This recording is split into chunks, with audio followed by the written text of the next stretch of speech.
season comes to an end, it does so with a week of the most exciting domestic tourney, the men's domestic T20. Will the Mountaineers continue to assert their dominance and make it a treble-winning season? Or will the Rhinos mount a challenge and win their first silverware of the season? 2 venues, 5 provinces, 11 matches, and just one winner. From the 24th to the 30th of March 2025 at Harare Sports Club and Takashinga Cricket Club.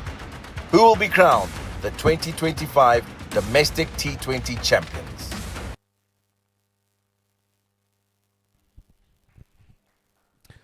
Fantastic afternoon. We welcome you to Takashinga Sports Club, where we have the Zimbabwe domestic T20 competition happening. Match number 8. And we find the outfits of the Southern Rocks taking on the Rhinos. Earlier on, if you missed the action, it was Tuskers who were out in action, taking on Mega Market Mountaineers, who clinched their first 2 points in this tournament after 2 losses on the trot. They're winning by 57 runs. But in this encounter, one team still in the chase, while it's the other one hoping that those at the top, they can falter and then they can take full advantage of that. And it's an encounter that hopes to be exciting. Let's have a look at the 2 sides that will be doing better today. My name is Tawanda Eli, and I will be joined in the commentary box by Christopher Mpofu, one of Zimbabwe's legends. All right, Rhinos team list. Antim Nagvi will lead the side with Ben Karen, Ryan Bell, Takudzonashe Kaitano, Kevin Kasuza, Mike Shinoya, Brad Evans, Nyasha Mayavo, Heinrichs Macheka, Tashinga Msekiwa, Victor Chira. That's the 11 that we have today. Chris, take us through the Rocks. And the Rocks are as follows: Sifas Jawa, Innocent Kahia, Roy Kahia, Jonathan Campbell, Tafadzo Tsiga, Newman Yamuri, William Mashinge, Blessing Mzarabani, Dylan Wondo, Shelton Mazitorera, Panashe Taruvinga. And the skipper himself, Antum Nakvi, opens up the action. Sifas you are on strike.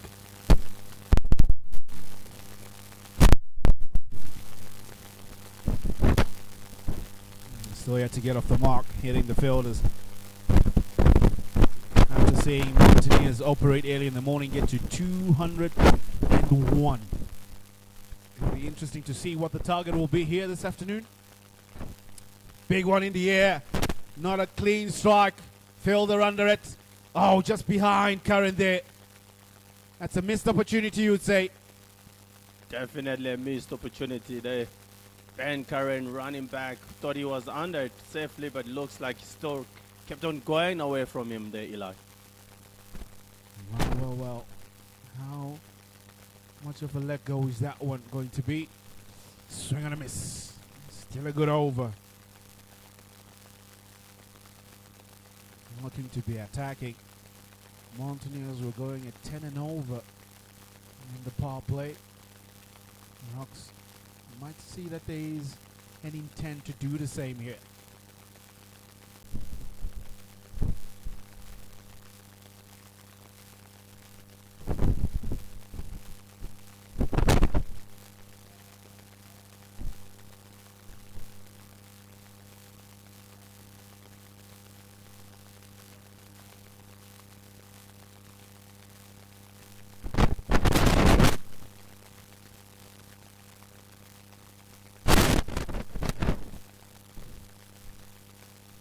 Brad Evans, well, be bowling the second over in this encounter.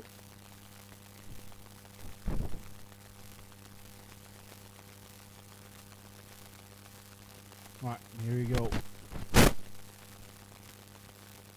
Slow delay. Trying to look for a single here. What will be the key things in these first 6 overs, Chris? Because you need to utilize the power play, but also have a read of the surface. Definitely you need to use the power play, but at the same time, this is a different wicket from the one that was used in the morning. So definitely Tsiga will try to have just a bit of a and look around, but as you know,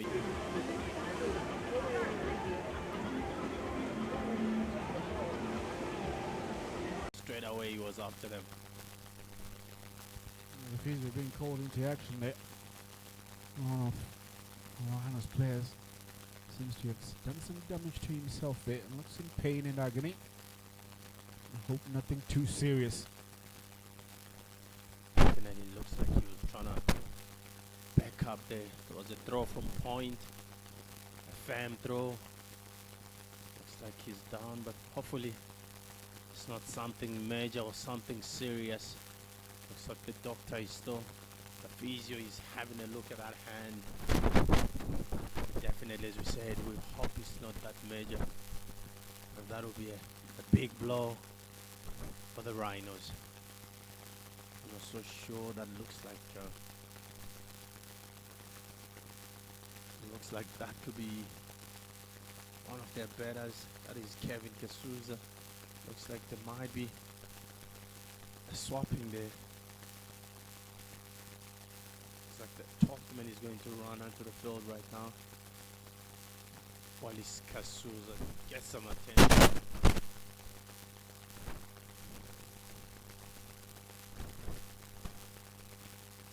As we see, Kasuza looks like he's in pain. And the top man has to come in here, Eli. It definitely has. He was already strapped up. But aggravated injury that he already had. He's holding his wrist. Seems to be something serious. And this will definitely be something to worry about. This is a key member of the batting lineup of the Rhinos. And that will definitely affect how they will go about things here. So we check later on, and then we'll give you an update on what's the situation concerning him there as we go off.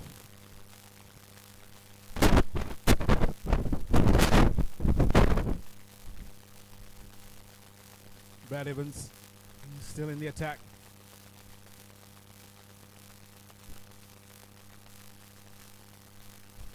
Still trying to find ways to navigate the good deliveries. Something that is important in this tournament.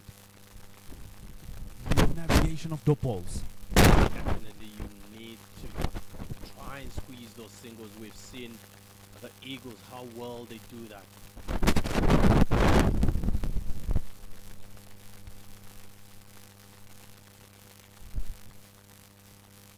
Still another dot ball. This is good pressure because you'd want to get a good start, but Rhinos choosing to bowl first and hoping just to utilize their bowling prowess and strict rocks to a reasonable target. Quick single taken. This is good running. You'll need a lot of that. Very, very good running that from these two. You don't normally see Sifas Jaw taking a quick single. And this time I'm sure he wants to also go after Brad Evans. We know he loves going after fast bowlers. So he definitely lining it up with Sifas Jaw.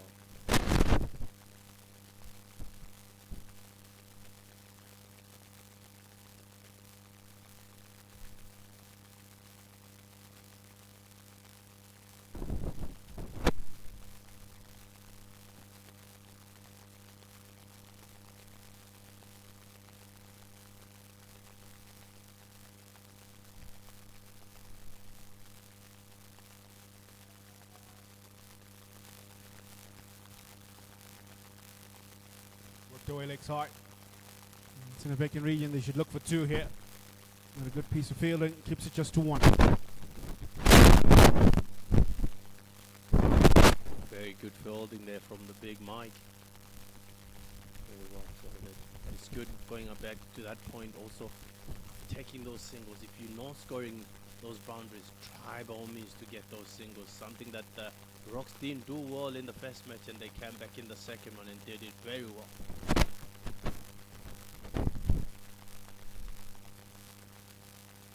Powered it down the ground. And just Get a single. That'll be the end of the over on the second one. Precisely. And the score will be just 9 after 2 overs.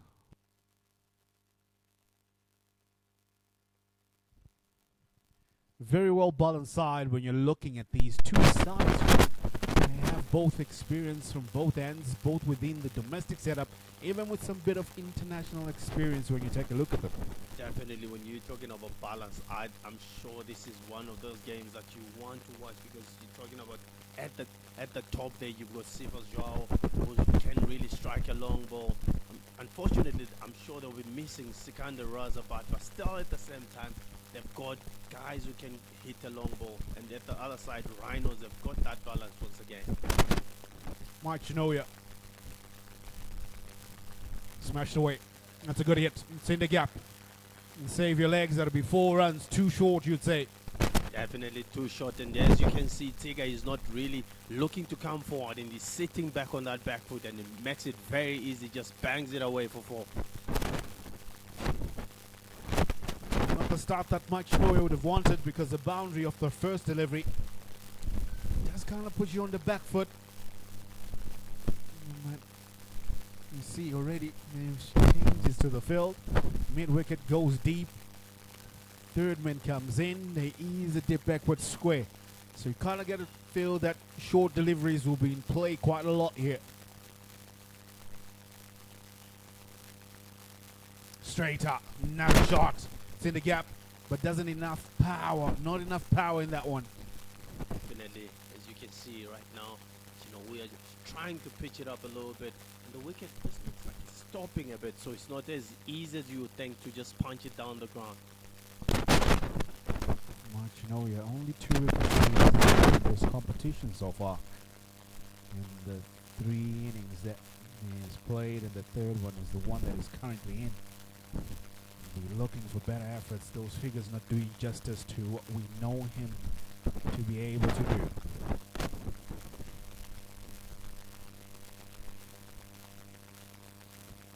Field change, because it's now Sifas Joao on strike. Swing and a miss.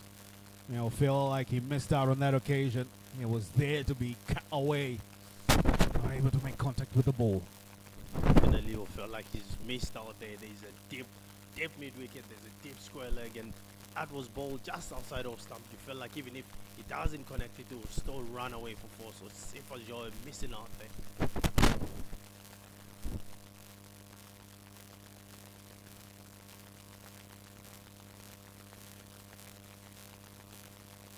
Mark leg side, and it'll be a top ball.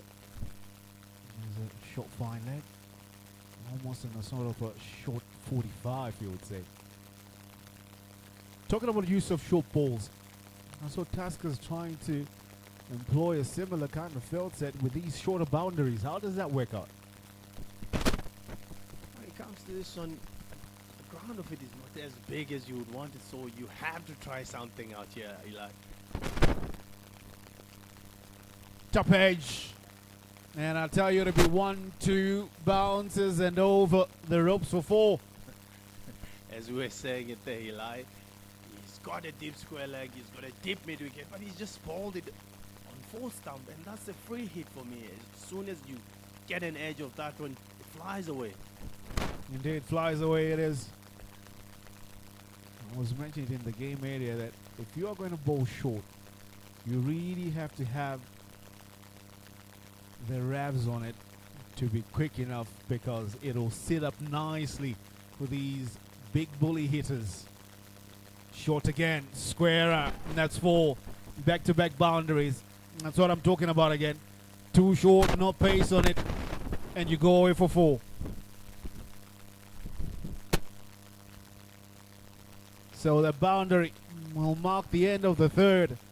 And a very, very good one for the Southern Rocks. They'll be 22 for no loss.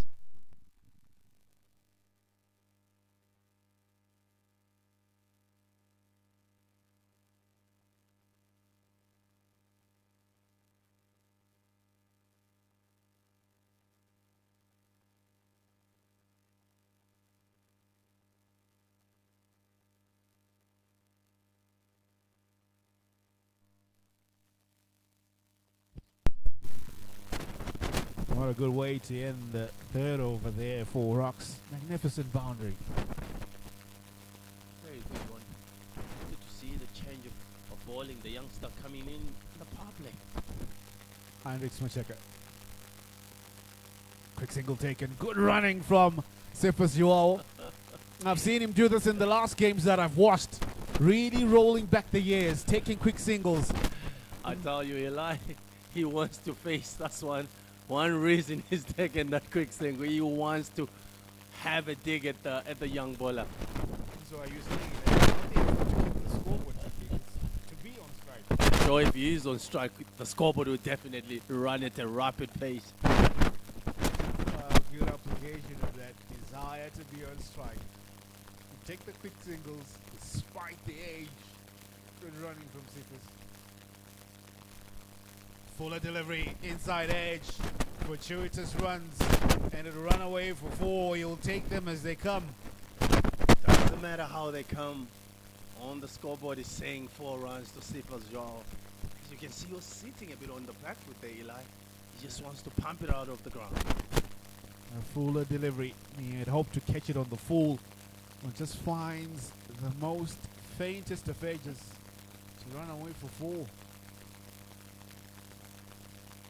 He is really having to go already on 19 from just the 12 deliveries that he's faced.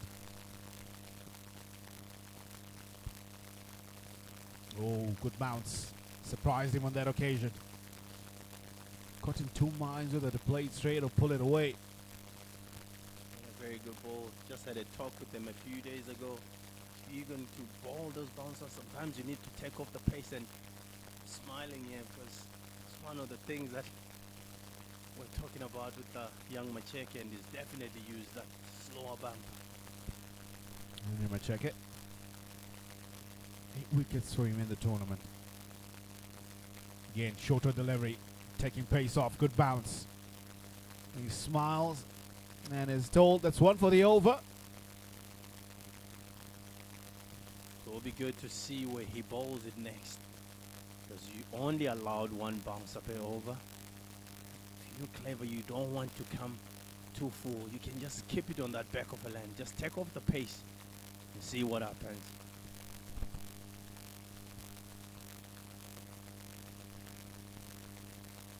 Yeah, another inside edge, square of the wicket. Deep backward square will just keep it down to 1.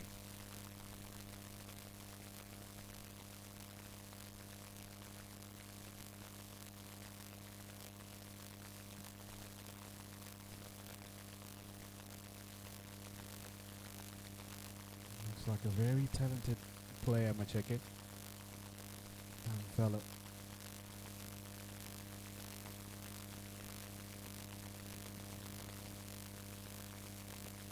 Down the track. That's a good shot. Great use of the feet by Tsiga. Magnificent application of being adding some impetus into the scoring. Good way to end the over with the boundary. And that will bring the end of the 4.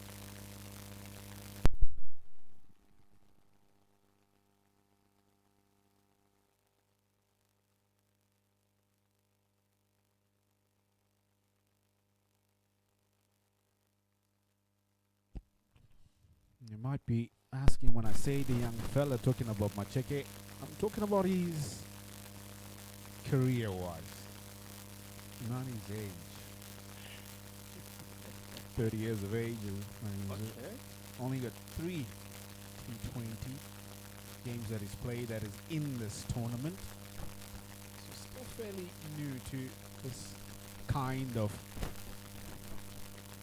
high-grade cricket. Brad Evans changes ends. Right away, they're offside, but that'll be a dope ball. What do you think has called for the desire to change ends for Brad Evans? Definitely, you don't want your bowler to get lined up also, Eli. You know, it's one of those things. I'm not a fan of having a bowler bowling more than 2 overs on the trot, or should I say the same end. As a batsman also, they get into that rhythm also, knowing where he's going to get beat. Then he just bowled a decent over. The first one, he only went for 3. I'll say it again, Eli. These batters will definitely line you up. Change your strategy. Let's see if it'll work. Ball up. Do another dot ball.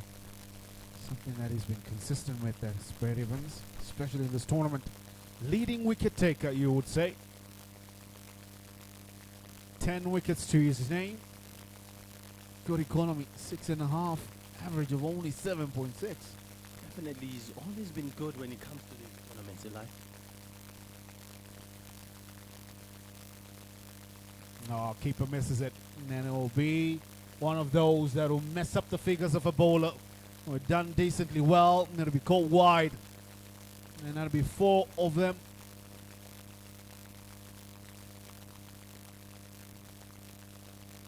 You won't be happy about that one. Definitely won't be happy as we're just giving him praises. Decides to have one down leg. As I was saying that he's taken, I remember the first Zim Afro T10, the wide ball stuff, he does very well in domestic circuit.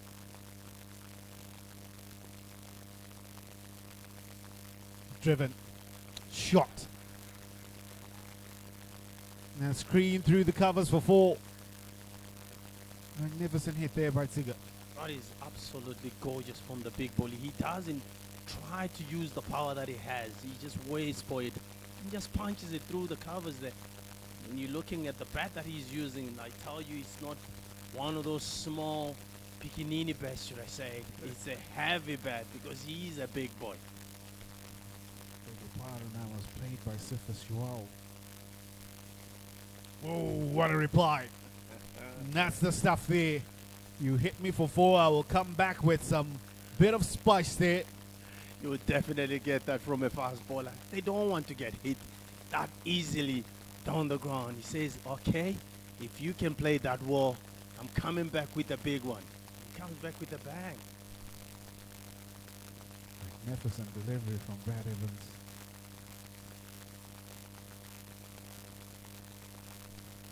Feels he missed out on an opportunity. Sifas really was looking to play that just over point there. You find Brennan Mavuta operating there. Thought that he has missed out the same way we're saying that you don't have anyone on the boundary on the offside. Chips it up in the air. Was looking to play it straight. Thick outside edge.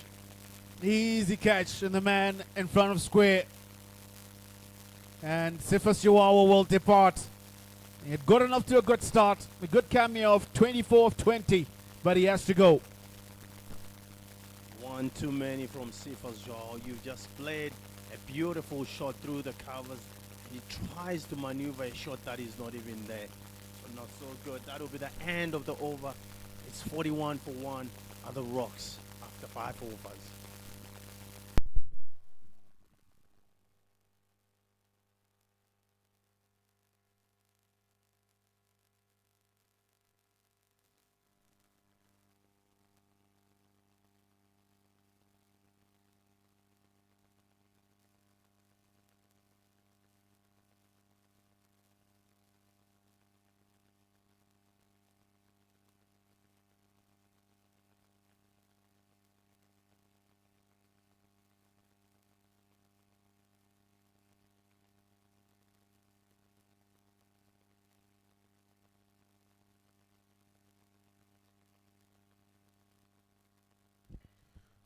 A new batter for the Southern Rocks will be Innocent Kahia.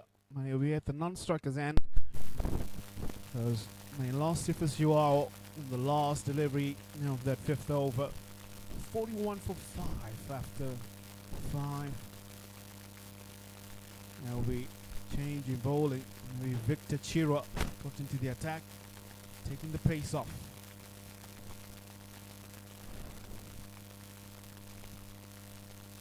Quick single taken, good running. That's good cricket. Talking of Victor Chiro, he had a brilliant start to his T20 career, getting a wicket off his first ball. How easy is that?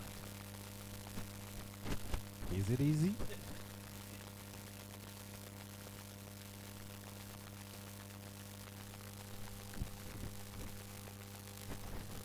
saying it's easy, Eli, because some of us had to run for almost the whole day when it came to, I know this is one-day cricket or white ball cricket.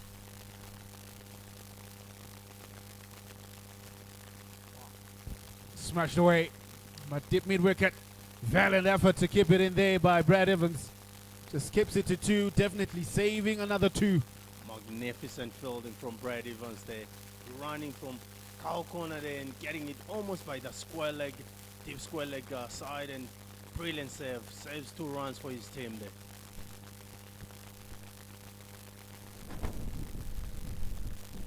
Offside, just over. Cover the runaway for 4. But for a moment there, Brendan Mafuta thought he was in the thick of things. But Rhinos will feel they missed an opportunity, while Rocks will say that's a good shot for 4. Definitely will feel missed an opportunity, but that was hit hard. He just races away for 4.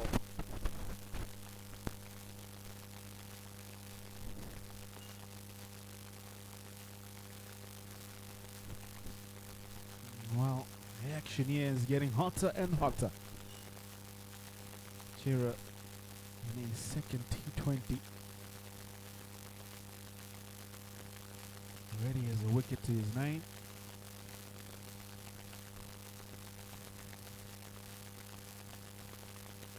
Down the track, a little chip. Just falling short of Anton Nugby there. Risky, you would say, but that'll be the end of the over. A good one still for the Southern Rocks. And first power play will come to an end. They are 50 for the loss of 1.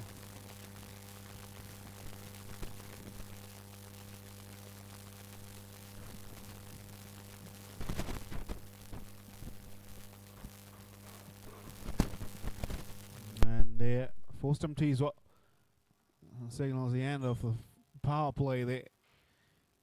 And Southern Rocks are on 60 for the loss of 50 for the loss of 1, I beg your pardon.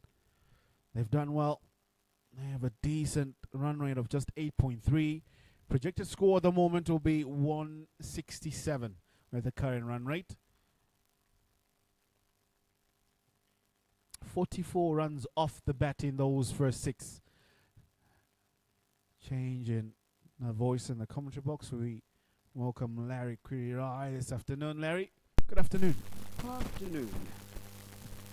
Still here at Takashinga Cricket Club in Highfield. Ryan Burl into the attack. Fuller, and that'll be hit hard to long on, just for 1. Get a feel that's a difficult place to try and clear the boundary, because at some point the wind seems to be blowing from that direction, but as of this afternoon it's blowing in that particular direction. Oh, ball, the ball field is spread very heavily reading boundaries, you would say. Sweep on the offside, long off, long on, deep mid wicket, deep square. That's a good delivery. A good throw as well. But Everton, they still won.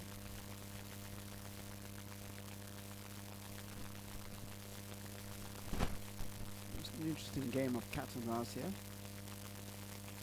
between the two sides, as they have a differing start. Bit of a juggle and put down. And that will be a check there. And not before. And if I'm not mistaken, that's Takashinga Cricket, one of the great catches you could ever have in the field. Juggled it once, twice, and third over the boundary for 4. Fortuitous. A let go, you would say. Well, if you're innocent, Kaya, you'd be like, yeah, no, I hit it hard enough. That had nothing to do with being hit. Concentration levels. Figure, actually. Ooh, dangerous, risky. Looking for the ramp shot. Not sure that's the way that you played. Maybe trying to be a little bit too cute. Maybe the drop catch got him thinking twice. He couldn't get over the field on the boundary. I think I'll try that shot again. Much better. And that's the end of the over. An eventful one. 7 runs off it. It'll be 57 for 1.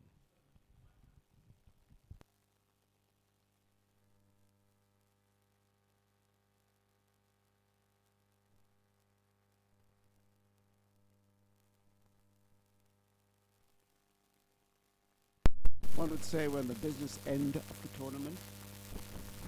Rhinos playing their final group stage match today. And by all accounts, it looks as if they are almost through.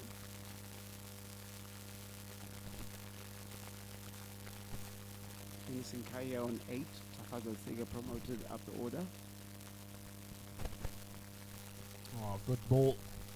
Just straying it outside off stump. And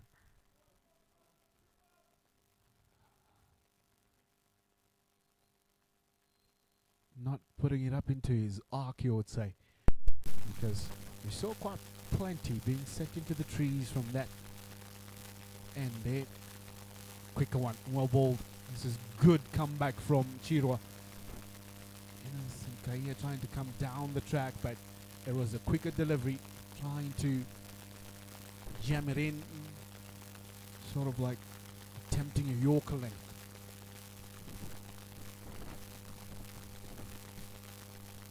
Reverse sweep, top edges it, it falls safe. So, this is what happens when you're not being given room to go for the big shots. You will try to be inventive and try and create shots out of nothing. And those can present opportunities there because much you know you're almost in action there to get a catch.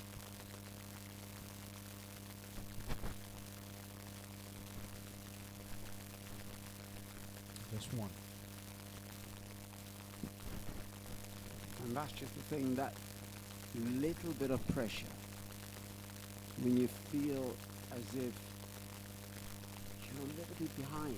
And I don't think they are. You just got to survive this sort of period where you expect that after the power play there will be some difficulty, and then you get going again. Down the track, clean hit. 6 on any day on this ground. Magnificent shot, well timed. Tell you what, this is 6 on many grounds in Zimbabwe. I might have a different opinion if you're a Queen Sports Club hitting it towards the scoreboard. It's a Why I huge called it tall corner. many.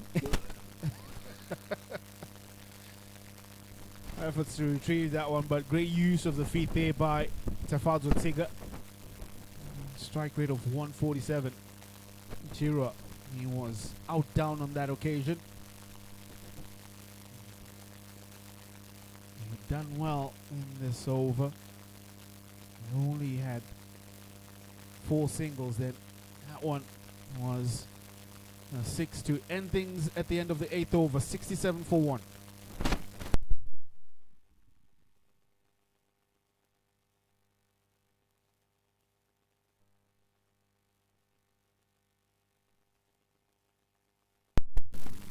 Larry, you spoke about surviving. I don't think in T20 there's ever a period where you need to survive anything. You need to keep the foot on the pedal. Because we did say this is a small oval that we have here. Very short boundaries.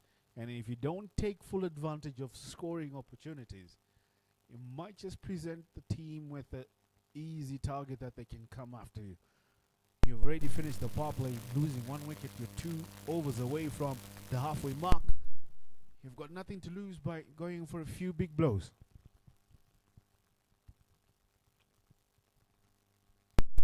I think what I would say it was the fact that it was a difficult period after the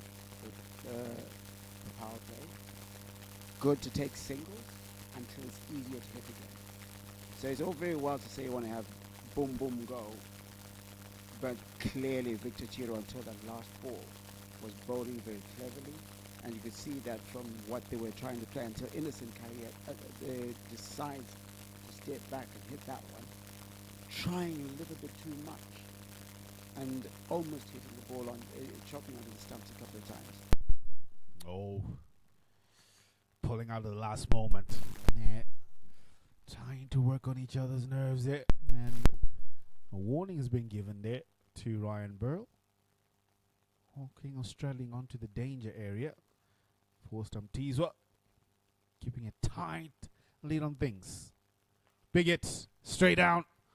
Fall short of tip mid wicket. Let's keep it to 1. Well, I do understand what you're saying, Larry. But I don't think there will ever be a period where you can say it'll be easier to hit, because each over becomes a closely hit one. Every dope ball creates pressure. Pressure on you to score. Pressure on the team to acquire more. It's too short. Very fortunate, you would say. I check. Also makes a fumble of it. Fortunate enough, quick recovery.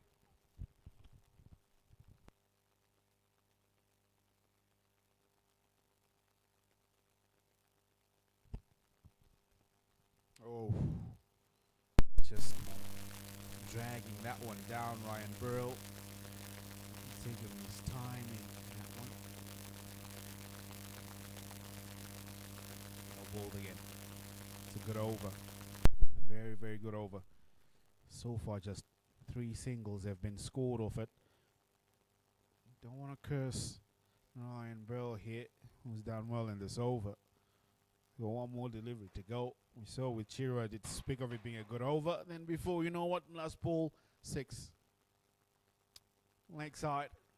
Should be safe for just another single. Oh, they come back for 2. Again, Takashinga Cricket being caught flat-footed there. Yeah, and the over. 9 overs done, 72 for 1.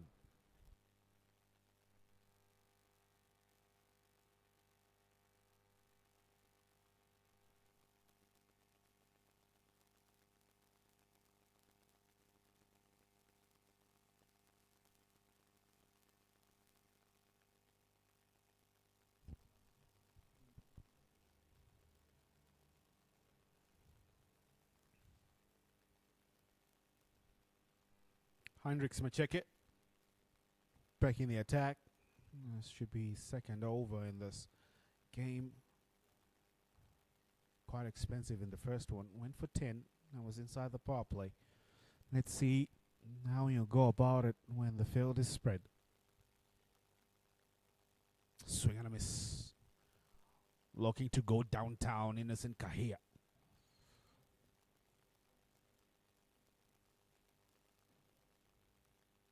Don't think the bowler would mind when he sees you playing such shots or attempting them. And when he beats you, it's sort of like a moral victory. I'm like, okay, I might just be too good for you.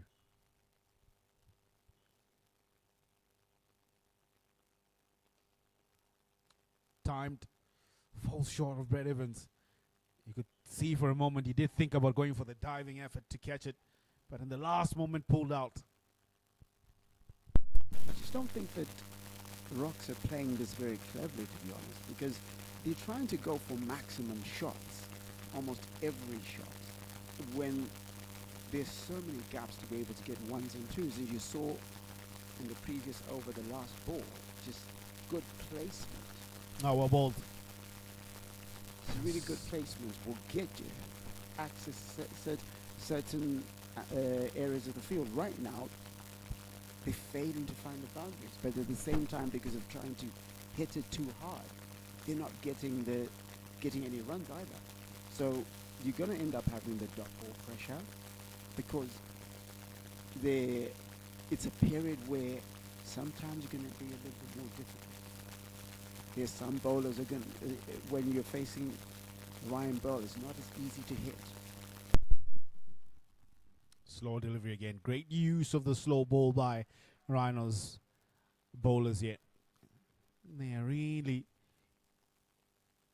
applying a different technique. Yes, They have boundary riders, but aided by great use of the slow delivery. You keep a tight lead on things. Run rate 7.6. Very good in a T20 game. Power down the ground, it'll just be a single. So, I agree with what you're saying, that in your efforts to try and hit it too hard, you're missing it. And then in the end, you'll have a couple or three of dot balls that are unnecessary in the over. If you rotate the strike with singles, get 4 of them, then you get 1 boundary. You have around 7 to 9 runs in an over. That'll be wide. Oh! Interesting trend you're seeing here. That came off the pad, so that came off the bat. Was given points. Yes, 76 for 1 after 10. We're going to the strategic timeout right now. What do you think of this trend? Of course, we've seen it in Eagles, but Tafazo Siga, the captain, the keeper, opening in this match. The Rhinos promoted Nyasha Mayabo to opening. Is there something there, or am I reading too much into it? Well, the people that you've mentioned, we know that they're power hitters. Tafazo Siga is a power hitter. You want him to be up the order. You don't want to be predictable, especially in domestic cricket where you face each other so often that you're predictable in terms of your lineup, how you're going to go about things. So you can change it up a bit, promote a few players, get the opponents thinking what's next. With Eagles, it's really pretty much predictable. Yes, Marumani will open, but he's one that we know that his operating area nowhere below that. And the other ones as well, just trying out new combinations. They could be better than what you're already getting. And that's probably the thinking behind that. So, is it by coincidence that they're both keepers?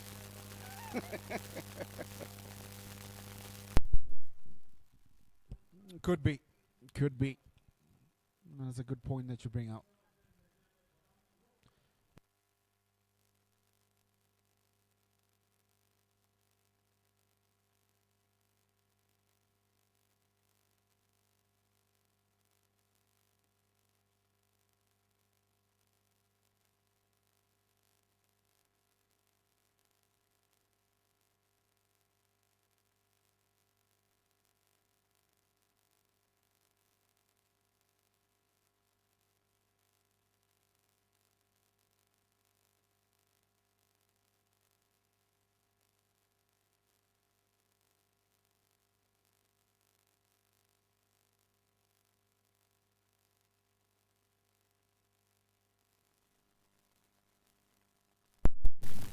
Welcome back, the legend that is Christopher Mpofu. Thank you, Larry. Pretty evenly balanced at the moment, you say?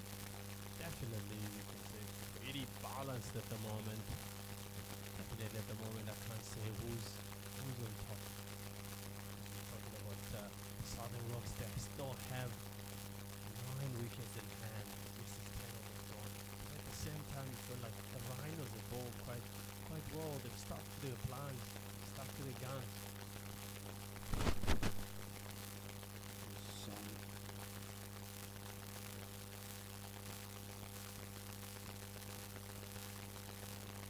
How well has Randall bowled today? And as you say that, it's good fielding in the deep there. How well is bowled? Quite well. Something that he's done, even I can say the whole tournament. You know, he's been one person who's been working well in his bowling for the past 3 seasons. We've seen him even in the BPL in Bangladesh. They used him quite a lot, and they did very well for his team.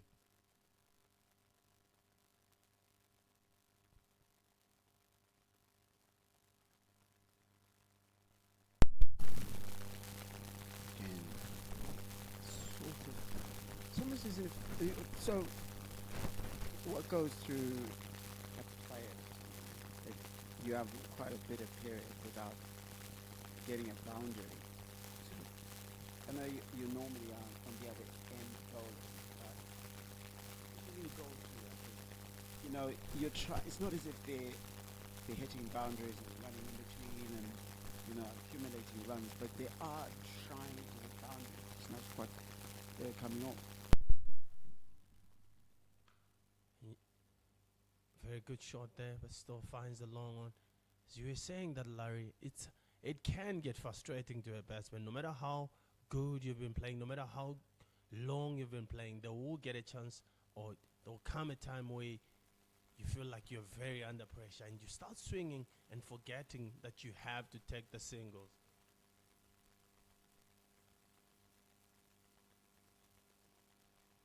Looks like Ryan wasn't ready there.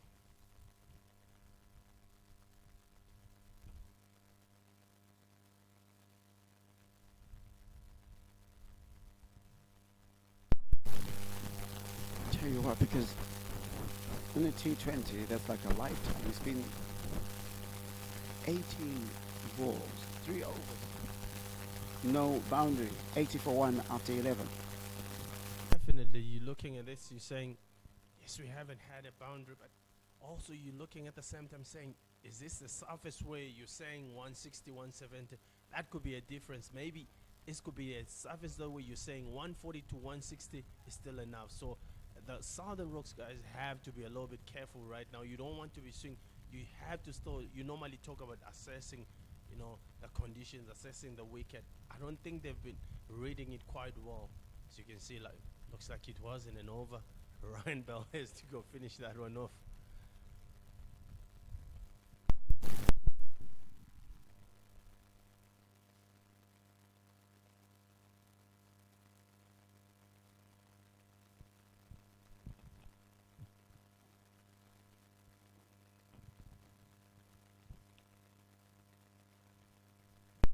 Again, guess the pressure once again because you don't know where your next boundary is going to come from.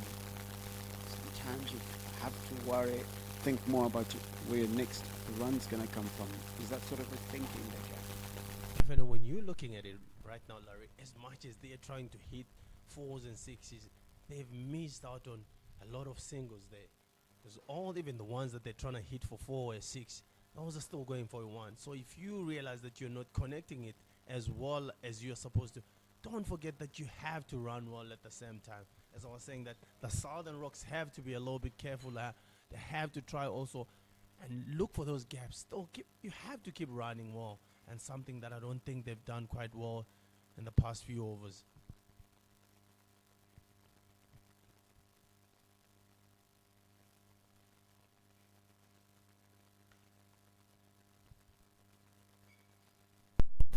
Good hit, but field placement has been very, very good. Very well. Once again, you're saying a very good hit, but he's still going for 1. And you say to yourself, if only sometimes you have to look for those gaps. It's a back of a land.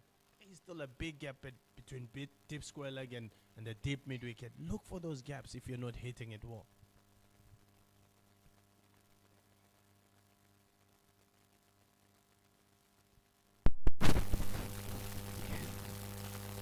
Cannot find the boundary. To an extent, how much does trying to manufacture a run affect the way you place a ball? When you're looking at it right now, Larry, they're trying to overhit the ball. So the position that you are in as a batsman there, you're not getting into the right positions. That's something that I think they're overhitting the ball instead of just timing it at the same time. Use the pace of the bowler. As we're saying it, straight to long on. That's a wicket. An important wicket. Innocent Kaya has to go. He scored 17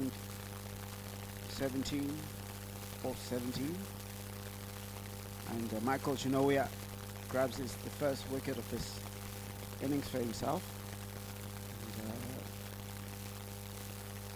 it's a lot of trouble here for for the rocks, unless there's something in the surface, Nazi. I don't think the ball is doing too much.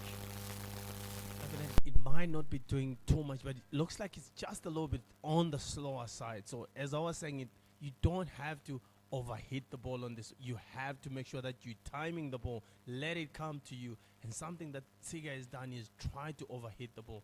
And that brings Junior Campbell in there. That is Jonathan Campbell is the one who walks in. This will be the right man for this situation because he runs well. So on this wicket, I'm sure he is the right man to do that.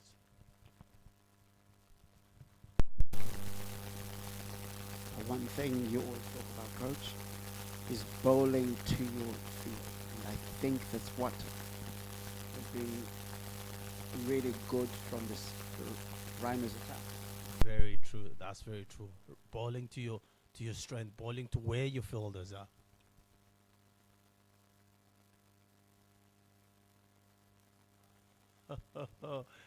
Tsiga had already given up there, Larry.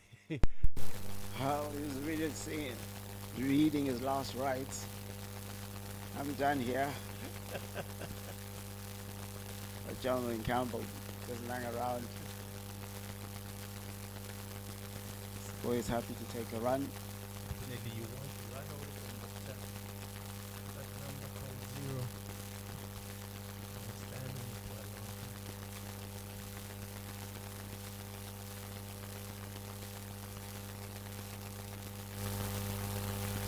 time. Well hit and well taken.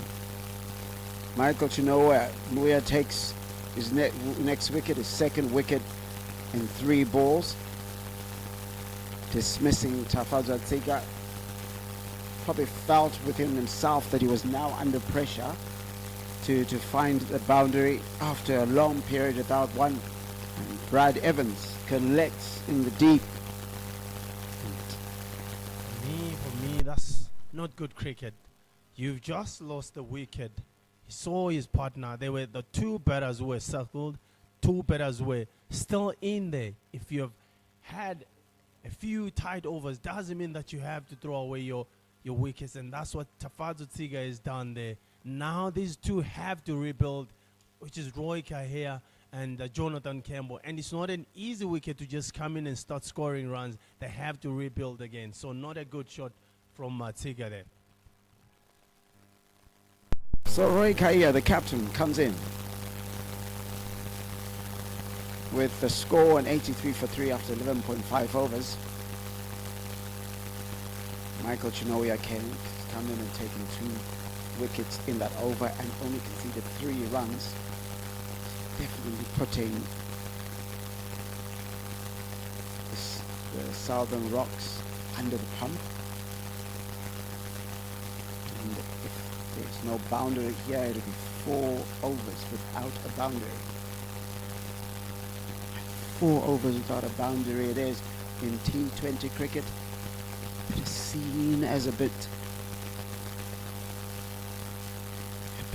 putting yourself in a difficult position as they move on to 84 for 3 after 12 overs.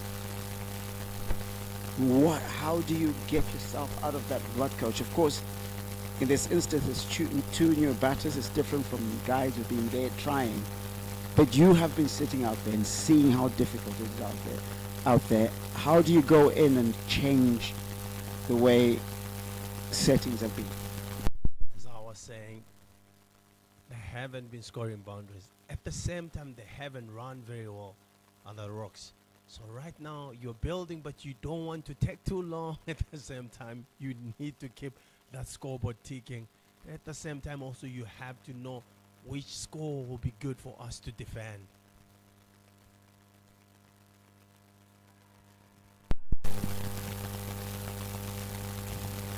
Shot from Randolph, and that has been given out. Yeah, it's got him. Ryan Burl gets his first wicket of this match, trapping Roy Kahea leg before wicket for 1. And umpire Forstam Tizwa does not hesitate. Says you have to go. Roy Kahea on what is his club ground has to walk back to the pavilion. And Rhinos have got the Southern Rocks against the ropes as young Panashe Taurivinga comes in. Very talented youngster, highly regarded, not just at Southern Rocks, formed well when he's been asked to, but coming into this set of circumstances where a young man can make his name, and that's what his side is going to need him to be. He can't walk into here and think himself as a junior player. He's not under pressure. All he needs to do, be Panashe Taurivinga that we've seen all season, coming in and playing some crucial blows, some crucial innings. And as I was saying it early on, Larry, a wicket of Tsiga, you've lost a partner and you run down, and now you see the trend of wickets falling. Much cleverer batting. Just get off strike. Rotating the strike also creates a new question for the bowler to answer. You're changing his line. Remember also, it's a left-right combination. So as a bowler, it's never easy turning from right going to left. You know it's always going to be hard. But at the moment, they are still on top of the Rhinos. So Rocks have to dig deeper here.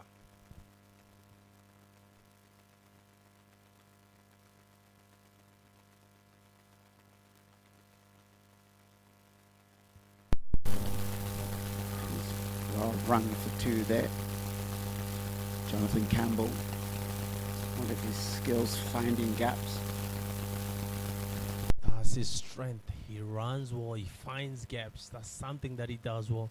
I thought that was going to go for four. Larry would have been saying to himself, finally something has happened. Doesn't quite find the gap this time. Cover drive, Anton Lakvi this time equal to the task. Punched into a vacant area, and Ryan Burl feels off his own bowling at deep mid-wicket as he comes back to bowl the final ball of his allotted 4 overs.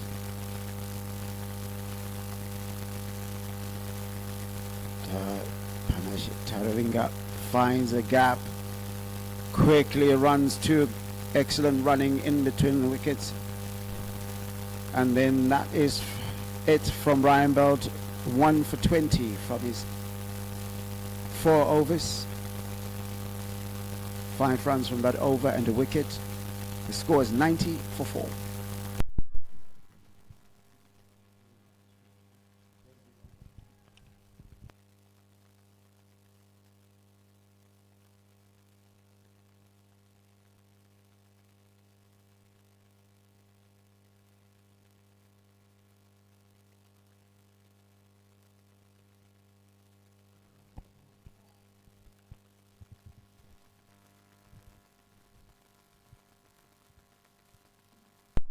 It's the 2024-2025 Zimbabwe domestic T20 happening here at Takashinga Cricket Club. Southern Rocks are 90 for 4 after 13 overs. Michael Chinoya back into the attack. Took 2 wickets the last time out, so be looking for similar success. As for the Rocks, they'll want to get going from here. Only 7 overs left. And now 5 overs without a boundary.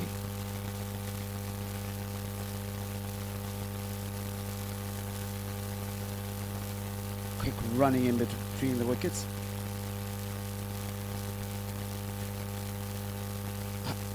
Looking at getting game management in this instance, what is it that you have? How do you create the environment as a coach to sort of get players thinking about solving situations like this? It's a little bit of a tricky one, but at the same time, you want to give these players, give them the room of being themselves. That could be close, and it's been given out. As I'm saying, young Karolina, you just walked in there, tried to hit one of a long one. Should have been looking to punch. Get yourself in. Just eye in, young man. That has been stone dead. Absolutely. Michael Chinoya takes his third wicket. Panashi Taravinga has to go. 3 runs of 3 balls. Has been playing cleverly, getting into finding the gaps. The first time he tries to go for a big one, misses it, gets trapped leg before wicket by William Mashinge. Sorry, by Michael Chinoya, as William Mashinge makes his way to replace him in the middle. And after an impressive power play, the Rocks have failed to get going. Absolutely, it was a very good start with their power play, but I felt like they just tried to go as hard for a long time instead of, you have to change gears when it comes to this game. There's a time where you have to make sure you run more, find gaps, but it looks like they were just in one gear trying to go for big ones, and the wicket hasn't allowed them to do that. I guess this is a situation that they find themselves in. The first 6 overs, they were 50 for 1. And now, almost 10 overs later, they find themselves in this spot of bother now on 91 for 5. See, this is what I'm talking about. William Mashinge has just walked in, but it looks like he just wants to go for a 6. You haven't seen what the wicket is doing. Luckily, he gets a bat on that. Because on any other day, without stage low, he's in trouble. So what I'm saying, I'm not saying the guy should not be playing big shots, but give yourself a bit of time to see how the wicket is playing.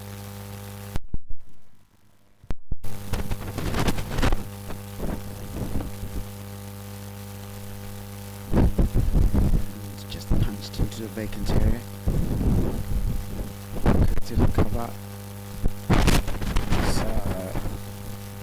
The Southern Rocks have to find a way to get going at the end of this over. They will have to get going because score south of 150 might be one that might be a little bit too easy to follow, and is gone. As we are saying it, Larry, it looks like he just wants to hit the ball. He's not giving himself time, and that is stone dead. That's straight from Mike Chinoya. You missed that, it's definitely out. Very good decision from the umpire. Yes, another wicket gone from the Southern Rocks. Michael Chinoya, 2 wickets in the previous over that he bowled, and 2 more wickets in this over, and this over both leg before. And William Mashinge will be disappointed himself. 2 balls faced, 1 run scored. And Newman Nyamuri, more than capable with the bat. Walking into a situation where he has to both play responsibly and find a way to express himself. After, as I said earlier, 50 runs in the first 6. And it's almost 9 overs afterwards, 42 runs added to the total.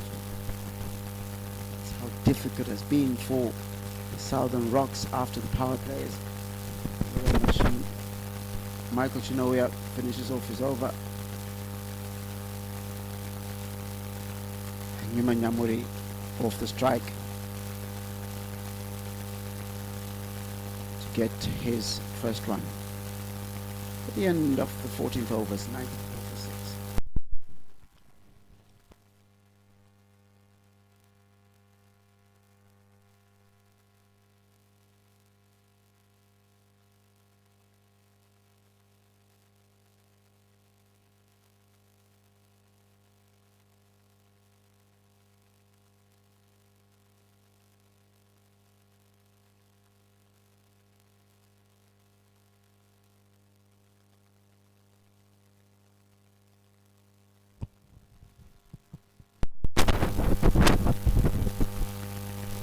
Coming in, the captain. Antam Nakvi into the attack.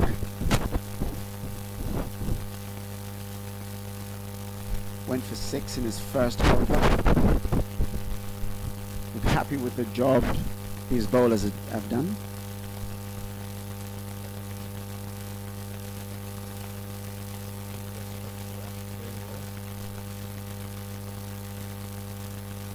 Pose. Needs to go full and quick.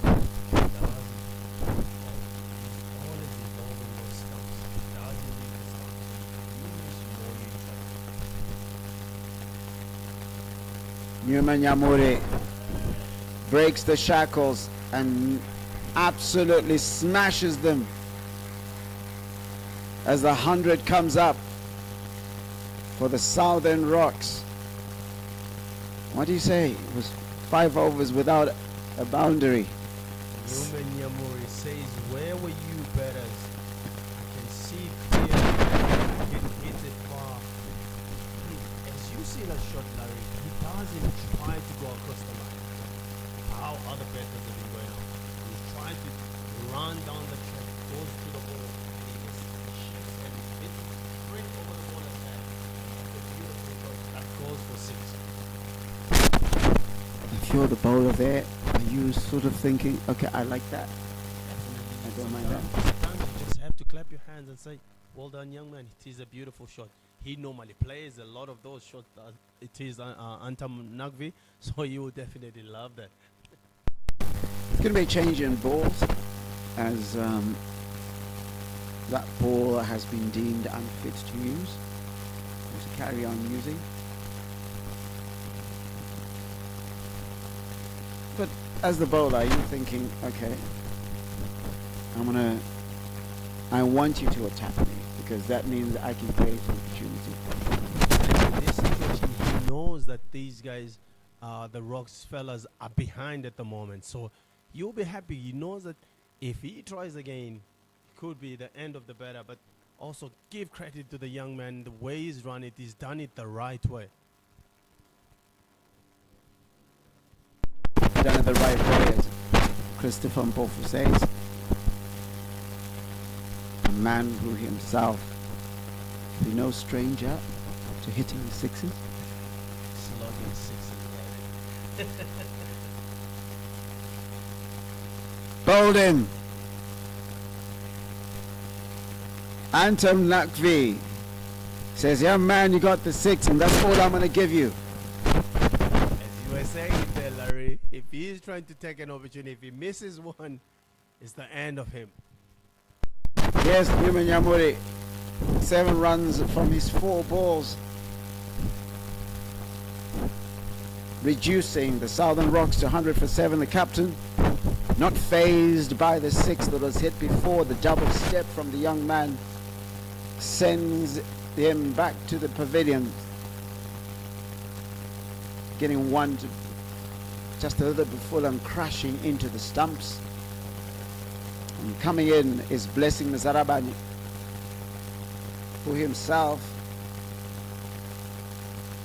backs himself at the bat, but is known more for his exploits with the ball. He's the big man. The love having few over the boundary. They really need him to come through in this game. It hasn't gone their way after the power play. Wickets have been falling, runs haven't been coming. Anton Nakvi carries on.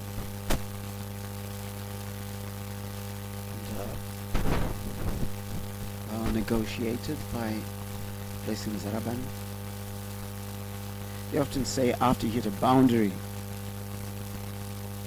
don't try to go for another one yet unless it's in the slot.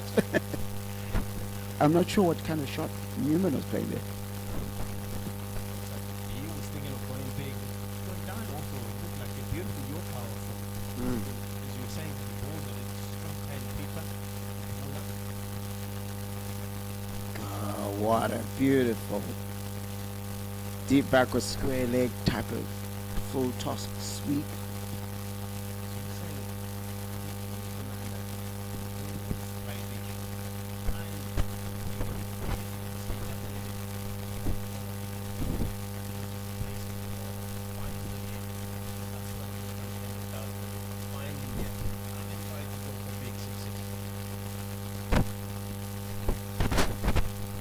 coach could say, I need some big sixes though.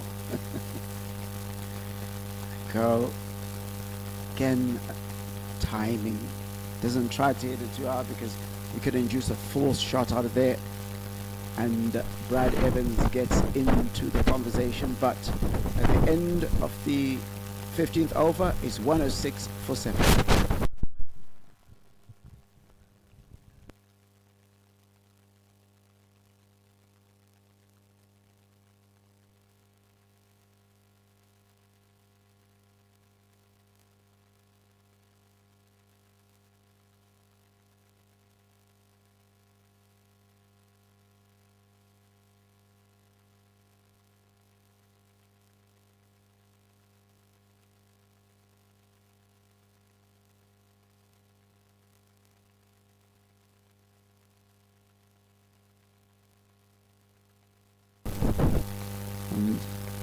Southern Rocks 110 for 7 after 15. 110 for 8, I beg your pardon, after 15.5.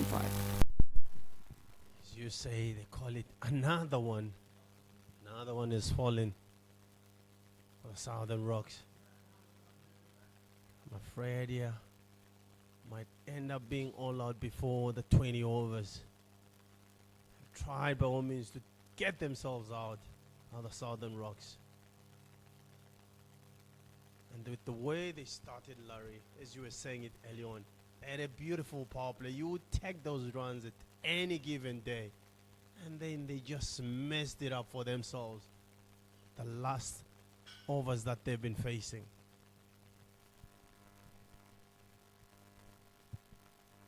President Hondo has done very well as a spinner. Now being asked on to add more runs that will have to defend a little bit later. As Brad Evans charges in. That just beats the edge. Tentative shot. 16 overs. 110 for 8.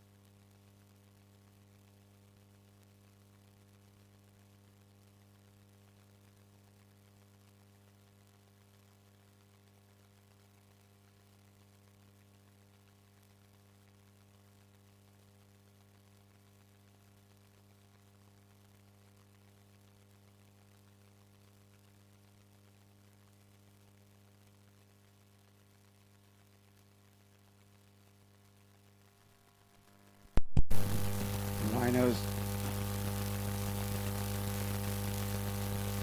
Oh, Hendricks might check it off his own bowling.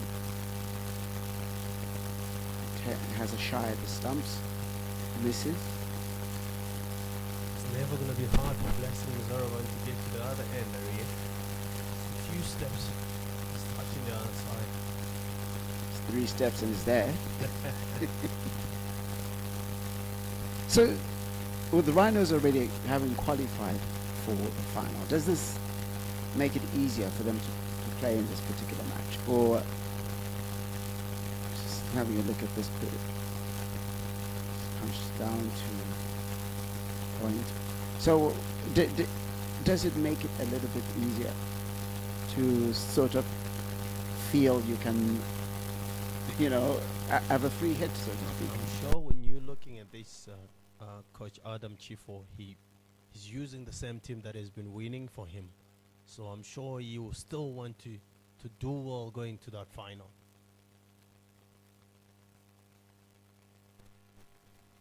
I suppose the other side why you could use the same team is because they have a rest day tomorrow, bye. But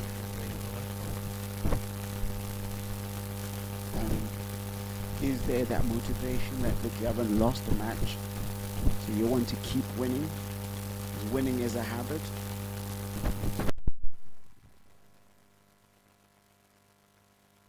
definitely you want to keep winning, Larry. But I've seen sides going all the way in the round robin, not losing a game, and then you get to the final. Things start going west, or going south, should I say. So at the same time, you want to keep this momentum and the same things that you've been doing all along from the first games. You want to do the same when you get to the final. I think Rhinos suffered from that themselves in the Pro 50 Championship. Beaten Mountaineers at home and away. Then we came to the final. The rest, as they say, is history. Definitely, I have seen a lot of sides beating the Rhinos in the final, doing well all the way until that final.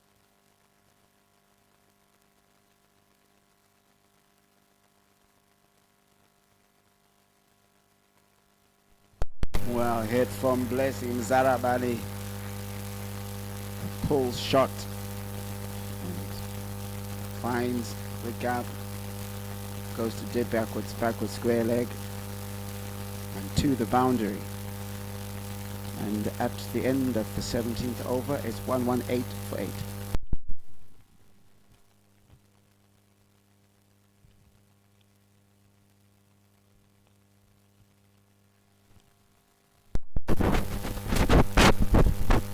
On the other side, every so often we found situations, in Zimbabwe did that, has done that a couple of times, defending what some people might think is a relatively small total.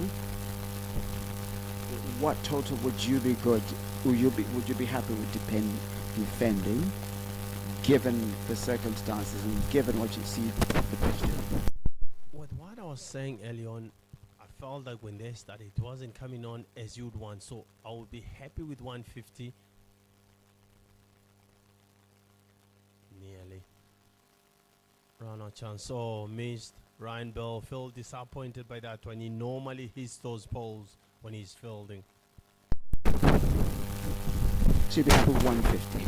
Oh, other than very happy, but this situation right now, definitely big struggle for them to get there. As we say, Larry, runs on the board, it doesn't matter how many they are. Someone still needs to chase that. What they can do to us, they can do to them.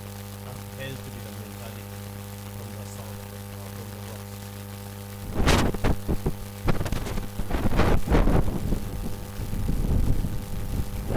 You need to push a bit there because Blessing Zarabani, not known for his batting in T20.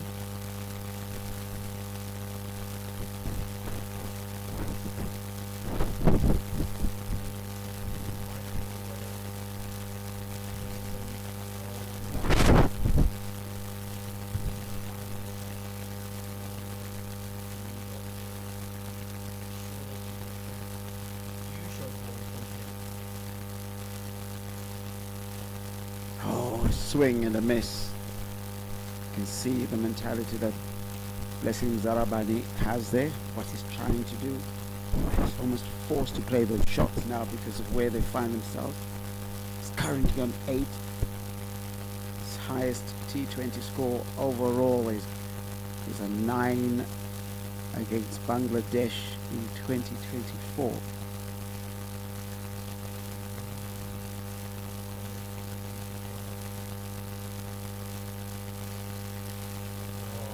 Amazing. Mike, that could have been the end of Zarabani with the run out. No damage, no harm done. You see Dylan Wondo asking for a different back. We must see a few flying out of the stadium. So wait and see. Changing bat sometimes feels a little bit different, maybe.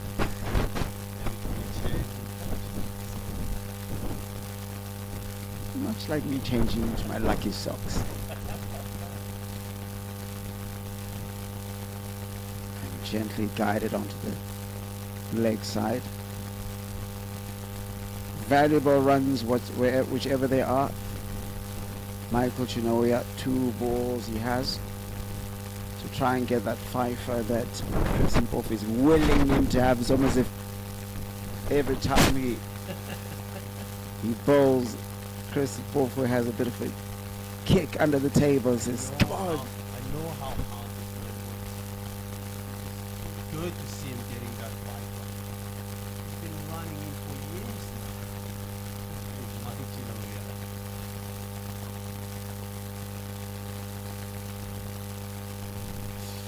He's bowled him. Mike Chinawuya. What a spell, big man. He's running and he's taking a fifer, well-deserved fifer, Larry. Absolutely, and you can see from the reaction of Michael Chinoya, he did not realize he had bowled him because he was appealing for an LBW. And meanwhile, the umpire is probably looking at him and thinking, oh, no, young man, you've actually... not quite young, but I mean... I'll definitely understand why he's had 2 LBWs, so I'm sure he was saying this could be the third one, not realizing that he's bowled a perfect yorker that knocks out Blessing Zarabani's leg stump. Very well bowled, Mike. 121 for 9 after 18 overs. Michael Chinoya gets his 5 for 24.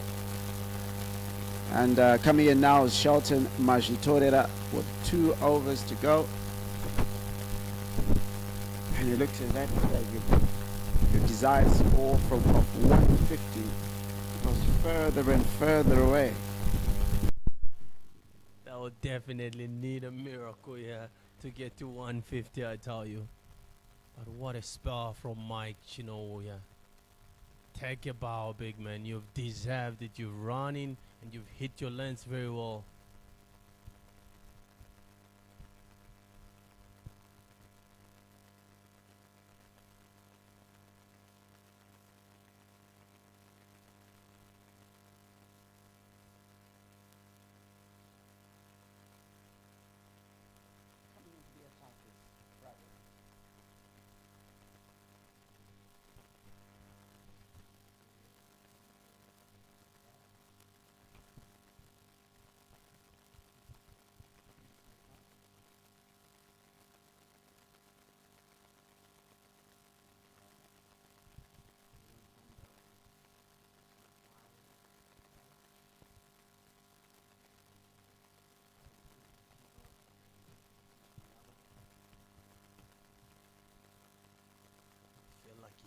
Out there because it looks like that they don't have it a third man. Just an edge would be good for him.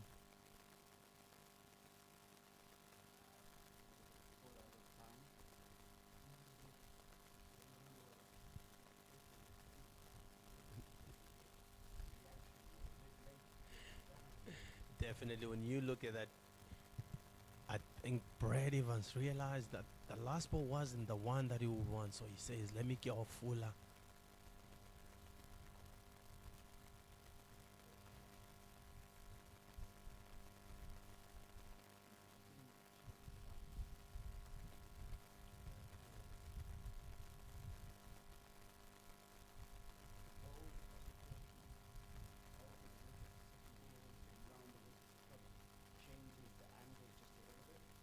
Definitely, when it comes to T20 cricket, you don't want to be too predictable. So what he's doing is changing angle, like you're saying. And that also is the best and keeps you thinking. Attempted heave ho from Shelton Majitorera. It's not hanging about. And a wild swing from the young man. I tell you, if he had hit that, he'd definitely be picking that in town.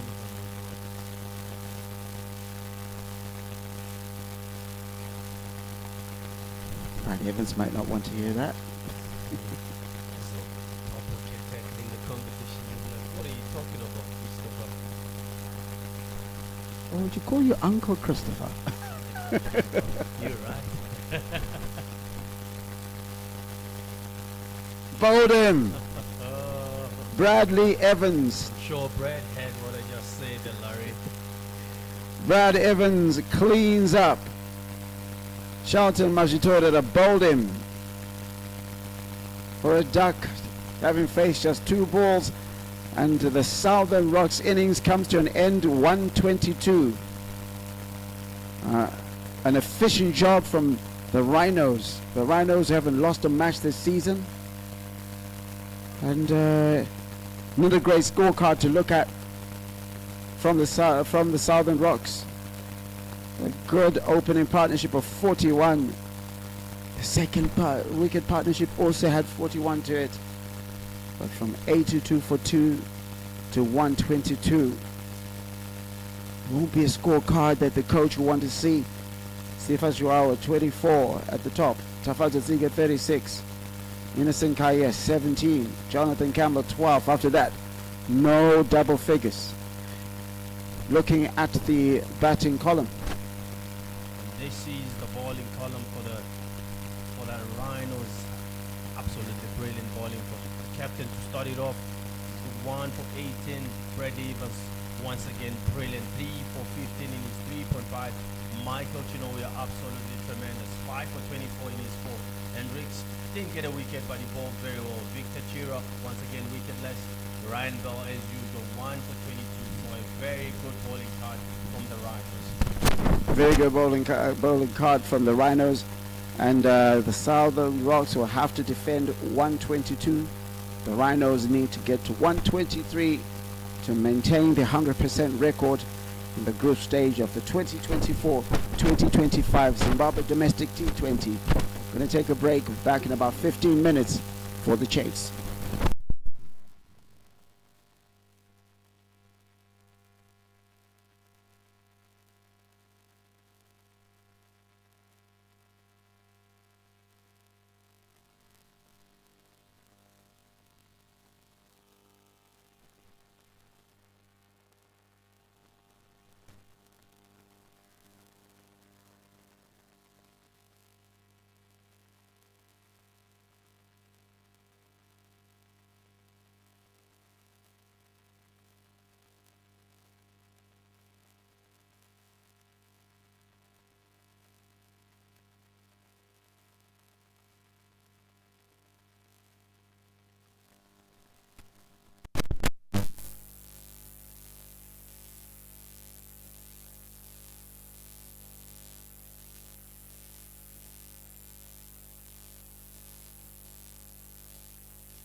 One, two, two, two, 1-1.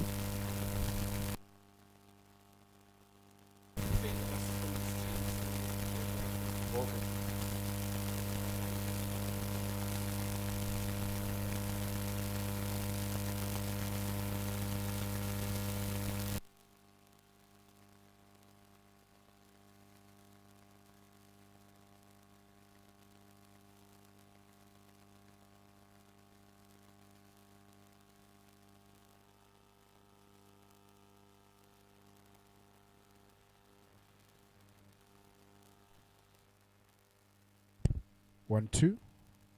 1, 2, 3, 4, 5, 6, 7, 8, 9, 10.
1, 2, 3, 4, 5, 6, 7, 8.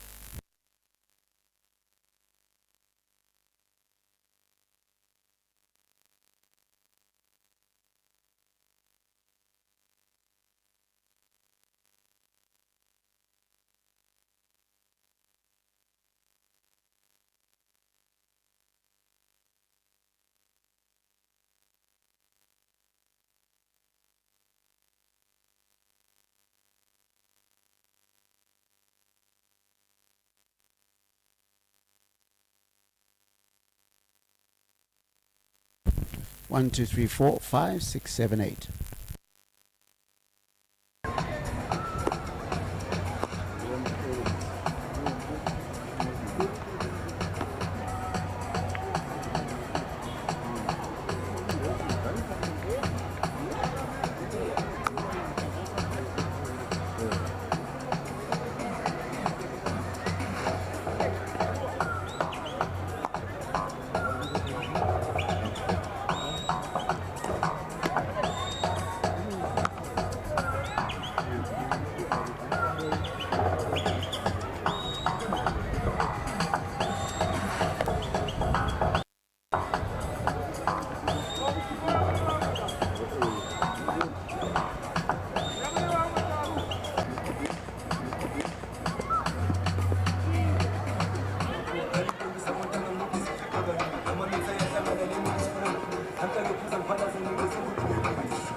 The Southern Rocks taking on the Rhinos. Rhinos won the toss. They elected to bowl first, restricting Southern Rocks to 122 all out in 18.5 overs. 7 deliveries were left in that innings that they could have added just a little bit more to that total. Sifus Chivao 24 from 21. Fadzotse got 36 from 31.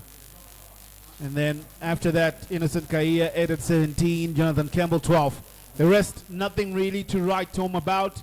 You could say they scraped through to that 122, Chris. Absolutely, they had to scrape to that 122 that you feel like it's not going to be enough on this wicket. Yes, it's not a wicket where you're saying 180 to 200, but still 120. The Rhinos would have taken that at any day, at any time. Manayava, you have to play what's in front of you and you have to defend what you will go about their defense of this one. And they will be opening up with spin in their defense. That is Use of the facilities, we should be saying. no, definitely. Because you don't have much to work with. It's already a tough ask to defend 122 in more than T20. Because they run a ball, it'll get you over the line. Now you've given away already 4 in the first delivery. Better pitched, well covered up in the covers there. Very good stop. Very good stop from Taruinga there.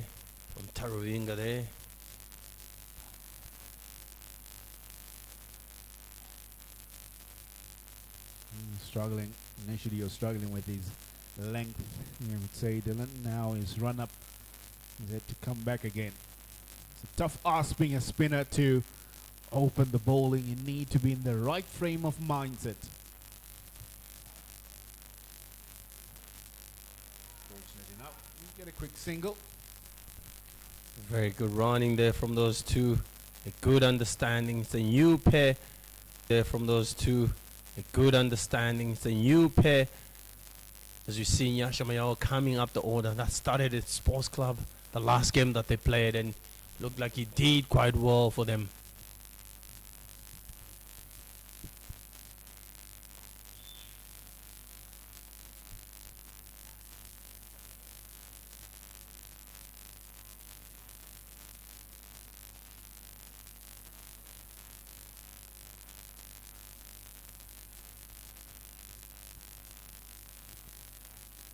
Oh, leading edge.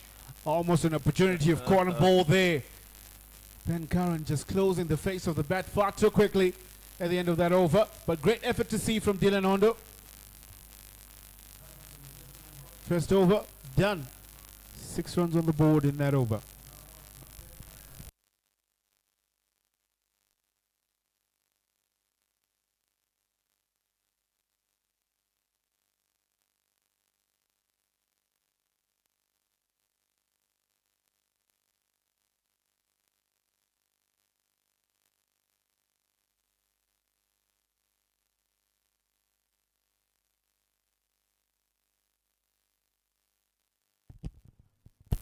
Blessing Zarabani will be, because Maynard is pretty much from the side that he's coming from. This is me just giving N's name. I'll leave you and Larry to find a name for the other end. Isa N. And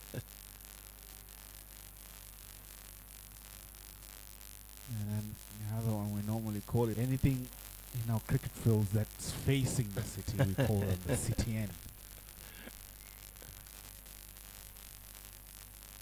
Right, Blessing Zarabani, he will be taking the second over.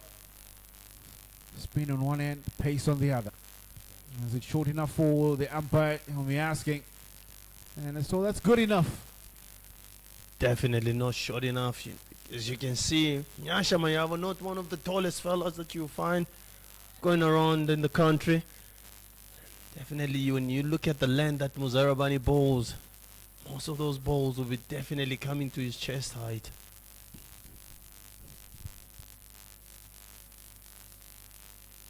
Short up in the air. Short up in the air. The fine leg is inside the 30-yard circle. It just goes bit 6 runs and over to get over the mark. Already you have a boundary in this over, so it's a good over, you would say, for yourself. Definitely the Rhinos won't be worried at this moment. Great use of the wrist there. And that'll be another one. Nyasha Mayawa, foolish delivery right on the pads. Uses his wrist. As you see that there was a deep square, but it's been moved and he's just toying around with the field is Nyasha Mayawa right now. 8 runs off this over. Cut away. Over Newman Nyamuri. That'll be another one. So, 2 boundaries consecutive. And a good over it becomes for Nyasha Mayao. That's almost just about 12 runs that he's picked in this one.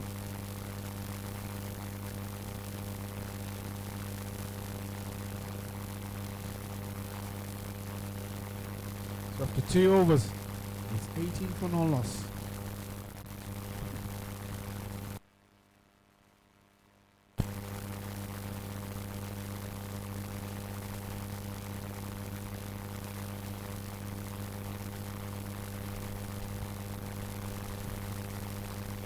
Now this one has been a good start for Rhinos.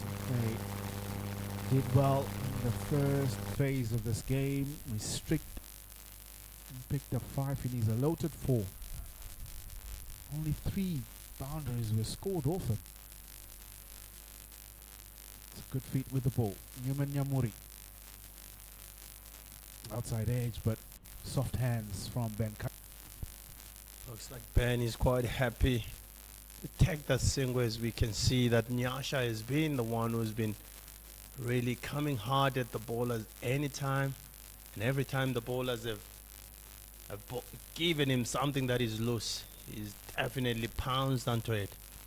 So right now, as you can see, Nyasha is the one on strike, looking very good so far.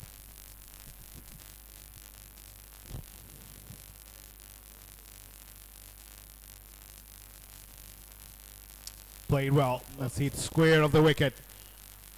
It was a foolish. Normally loves to play the shot, that scoop over short 45, or you should say short fine leg.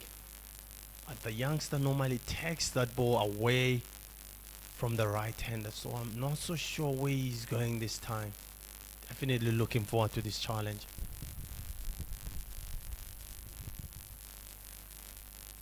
Another fuller delivery, but pace off. Straight line goes through the shot. That is Nyasha. Fortunate enough, his off stump is still there. Could have easily found an inside edge and onto the stumps. But great use of the slow ball. Yeah, that's very good to see. Slow ball, it doesn't matter whether the ball is still on you. Find it to grip a bit. Flicked away. And that's 4. Another great piece of wrist work from Nyasha Mayavo. Bits the keeper and short 45. None of them anywhere close to that one. As we were saying, that fine leg has been moved in. Nyasha is one of those batters that is always looking to score, finding gaps. And the way you just said it, those wrists coming to the party, flicking it nicely, goes for 4.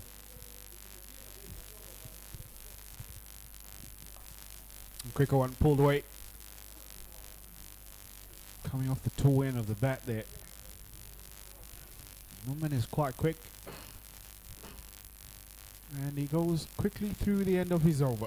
That'll be end of the 3rd. 28 for no loss.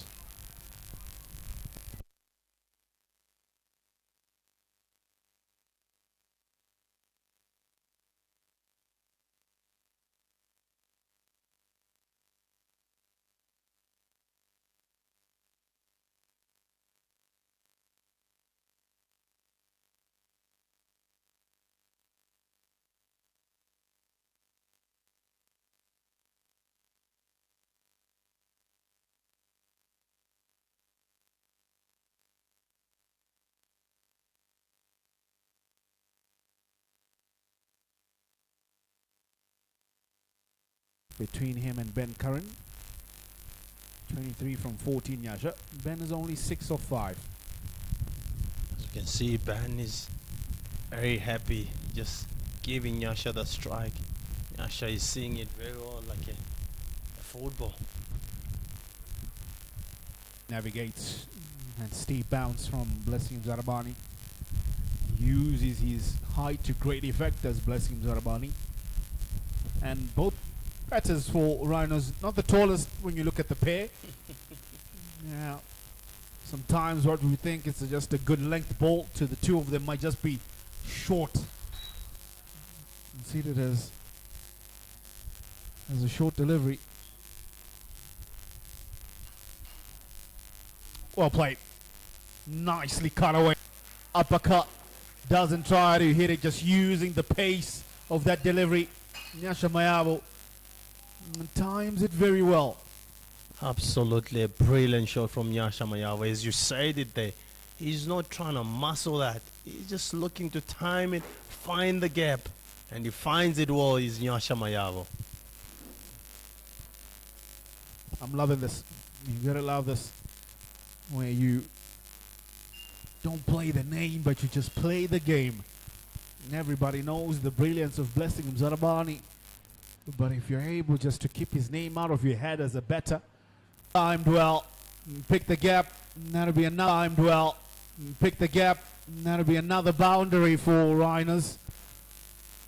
Getting into the action as Ben Curran finds his second boundary in this innings. As you know, that Blessing is one bowler that the Rocks would have been saying that if this big man gets us the breakthrough, we're on our way to having a better chance. Straight driven. And well fielded by Innocent Kahia. Almost getting Ben Curran run out there. But a good over for the Rhinos team. They'll come to the end of the 4th over. 40 for no loss. Just after 4.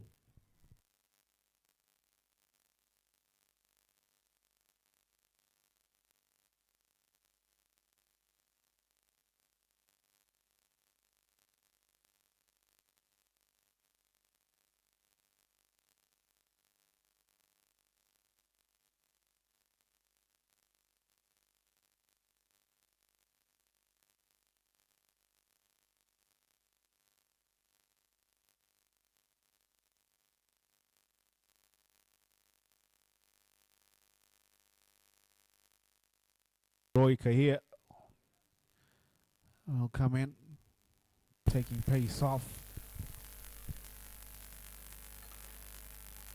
Will be sent down to long off just for single. This will be definitely interesting. There, Eli, the captain, bring himself in the power play. As we know, Nyasha normally plays spin very well. Not so sure if we're gonna see that reverse sweep coming from Nyasha Mayawa. He normally plays that very well. Change of fill because of the right hand and left hand combination. Bonham cleans him up. Roika here. And the change of bringing himself into the attack pays off. He picks up the first wicket. Nyashamaya trying to go for the slog sweep. He'll miss, now hit. As I was saying it, Eli, that this will be interesting because Nyasha allows spin and tries to have a big hoik and only to get an inside edge, and his stumps are lost. And that to bring the better as Caetano, who's coming in at 3 today. The last game I'm sure he came in around 6, but today the captain decides to promote him to number 3.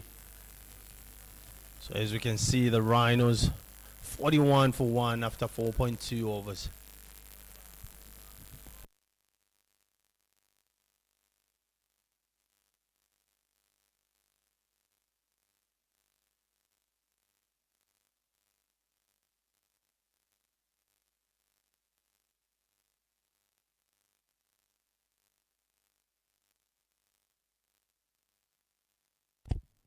Roy Kahia brought himself into the attack and it paid off. And he picks up a wicket quite early.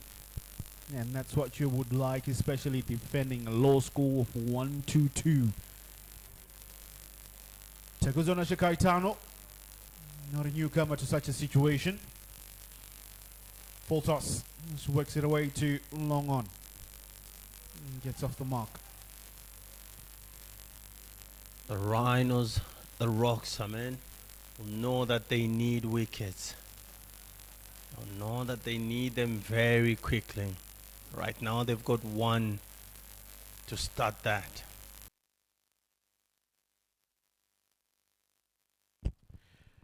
The best seat in the house, you would say. Young man has been on that roof since the start of the morning. He normally it's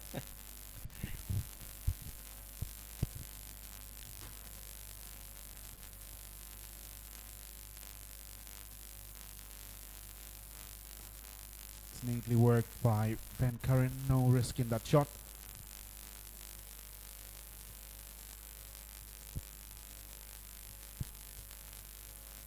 Changing ends, Dylan Hondo using the Machipisa end as named by Christopher Bokuhi.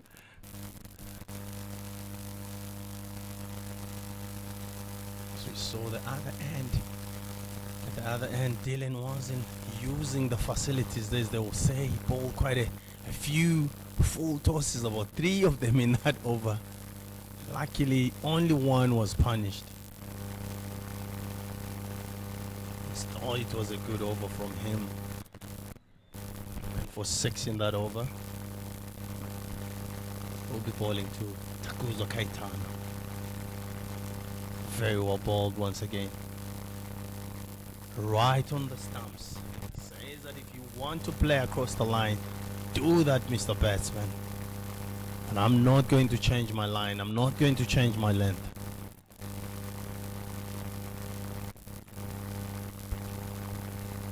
This run chase, really no pressure on him. It's been a good start that they've had. Run rate well above the required one. Going at 8 and over, required is just under 6 at 5.5.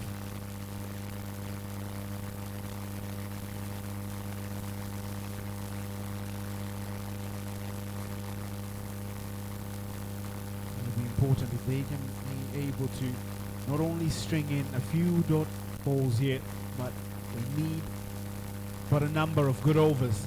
But good overs will come with taking wickets as well to aid them in their defense. The second time we're seeing Dylan Horner just drop out from his run up there, struggling to just... The big wicket of Yansha Mayawa. Now on the rocks will feel like they need to have a squeeze at the same time trying to take those wickets. Very good shot from Ben Karen. Gets no second invitation. He says, okay, you pitch it up, your mid on is up. I'm gonna go over him. I'm gonna go over him. Very well played by Ben Karen. Awesome shot over mid on.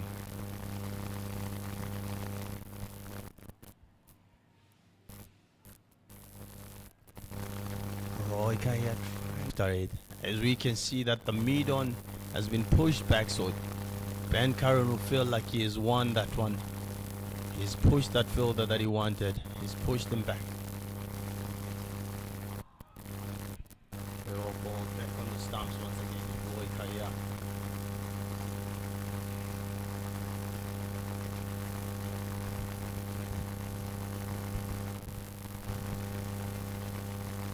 Rhinos will feel like they should be walking this game. They don't need to do anything silly. Just play accordingly. That's so true. Even if you can get singles, they will definitely aid you in your run chase because there's really no pressure in this one. Well, Rocks, the most important thing that they'll be trying to get is create wicket-taking opportunities. That's the only way you can defend 120. You pick up wickets. Dot balls, they do help, but the important thing is having wickets.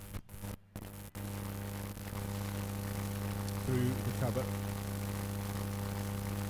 Think of 2, restricted to 1. And as you are 2, restricted to 1. and as you are saying that point, Ila, and you 4 Rhinos. 4 Rhinos.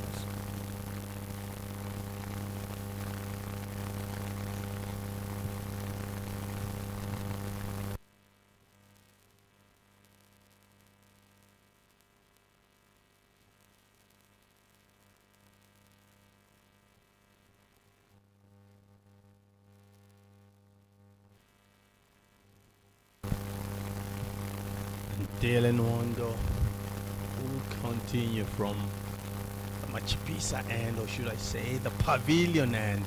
Got another name there that we can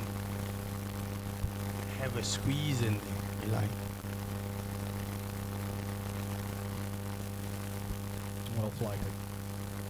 Good flight. Just a decent flight. It started deeping on Ben Curran. But they lost it.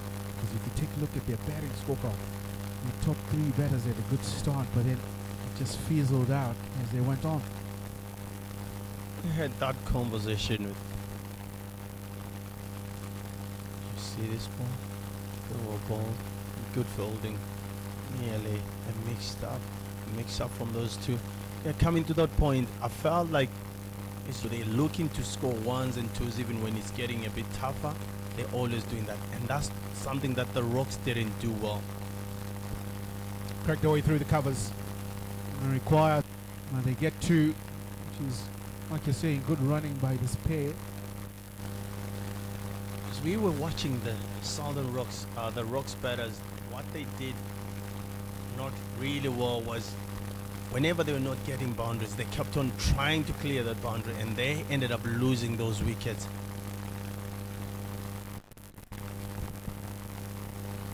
Headed into the extras column wide.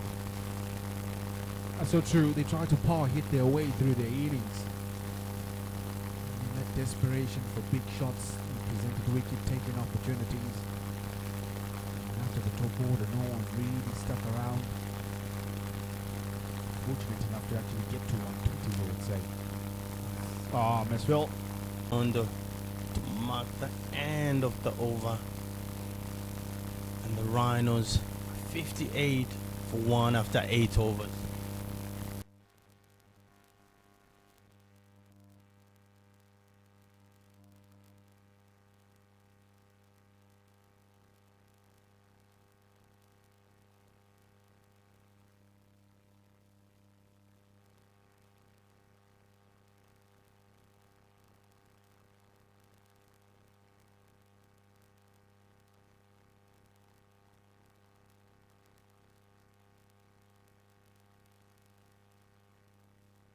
Roy Kahia still in the attack. He has kept himself on. Got the vital breakthrough, the first one that they needed. Down the track, great use of the feet, and that will be the maximum. It will clear the short boundaries all around. Great use of the feet to get to the pitch. A beautiful shot from Tukuzo Caetano. Dances down the track.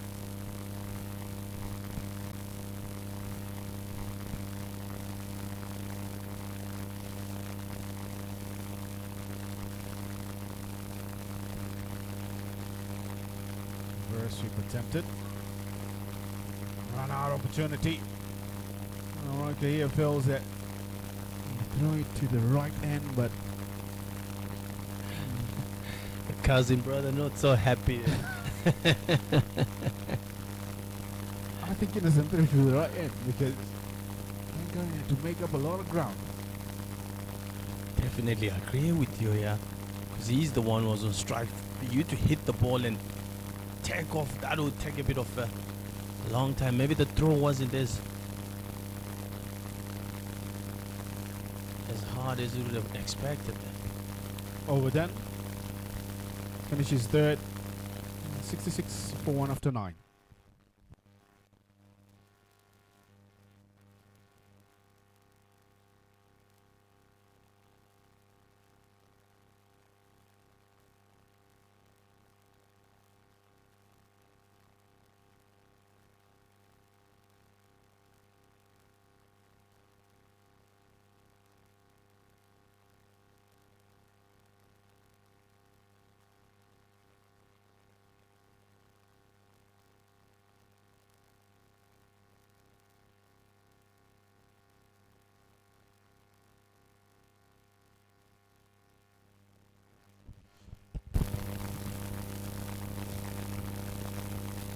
Dylan Ondo, meanwhile, ball out is loaded. That's 4. Timed well. That's 4. Timed well. Pick of the gap. Zarabani. That was too quick for him. Breeze past him for 4. Absolutely. So, surface that if you look at the rate that the Rhinos are going, which is about 7.5, you also think if you have that 122 score and Sikandar Raza had still been in, then that score suddenly is 177 odd, and it's a different ball game. Cotton ball trying to come down the track. Ben Curran catches that one right at the top of the bat. Soft dismissal, you would say. He had been watching the action from the other end, trying to amp up things, but he had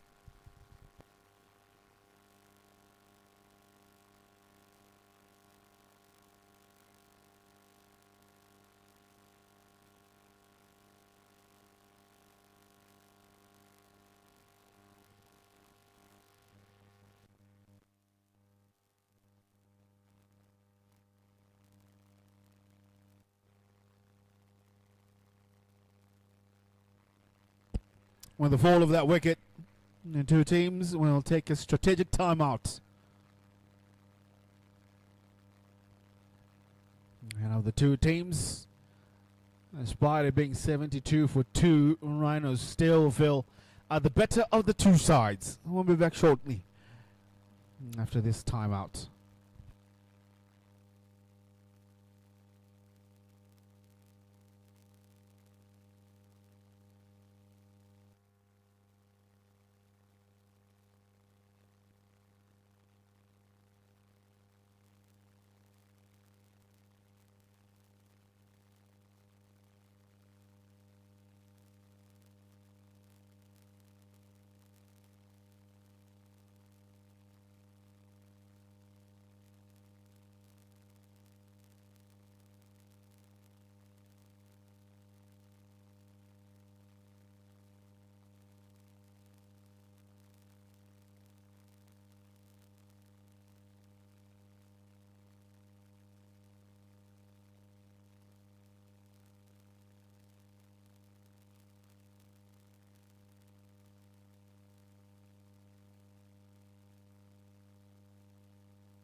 of Dylan Hondo.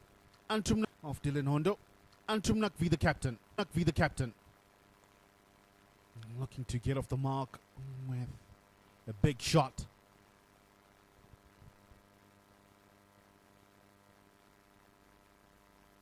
One of the many talents that Zimbabweans are looking forward to. Terrible delivery. He just gets under it, powers it over the bowler. And that's the sort. And it's paying off. You're seeing it. Of the star players. One of them finding form at the right time. It's a big year for Zimbabwe. Coming up later in the year as well. Pulled away. Coming off the middle of the bat. But neatly for one. Yeah, it's going to be a busy 2025 as we saw what the winter season will be like for Zimbabwe on the international circuit. They'll face off with South Africa.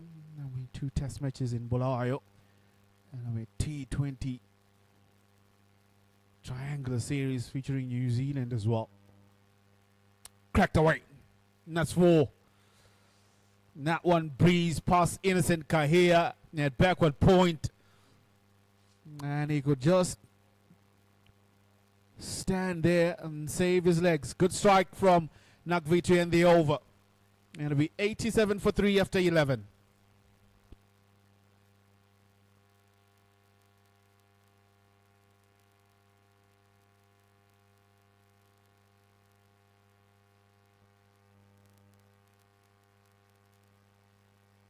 I love the sense of agency that Rhinos has, especially from the captain, Nakvi and Ryan Burl.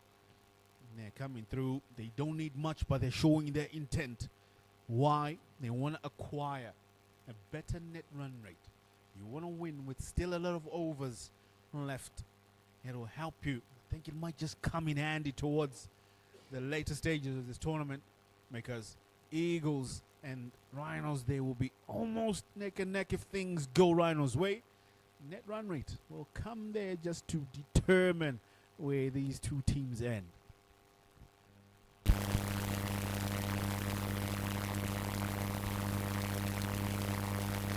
Zaraban played with a little bit of respect from Ryan Burl, facing for the first time in this game.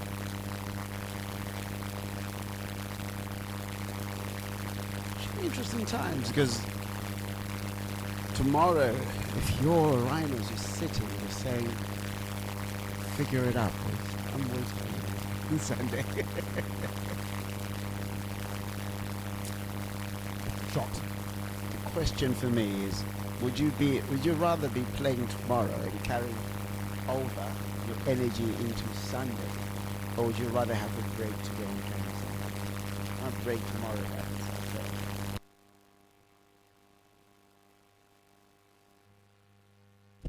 A break before a final is always important.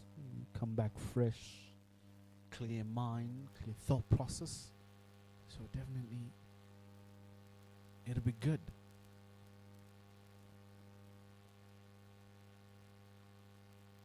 Oh, looking for the land shot. Just not beaten for pace by Zaraban. Not a bad shot to look to play, considering the delivery that he got there. So he seems to be able to play it because he can't pull it. The bounce from Zarabani. So you can only look to go behind the wicketkeeper or over him.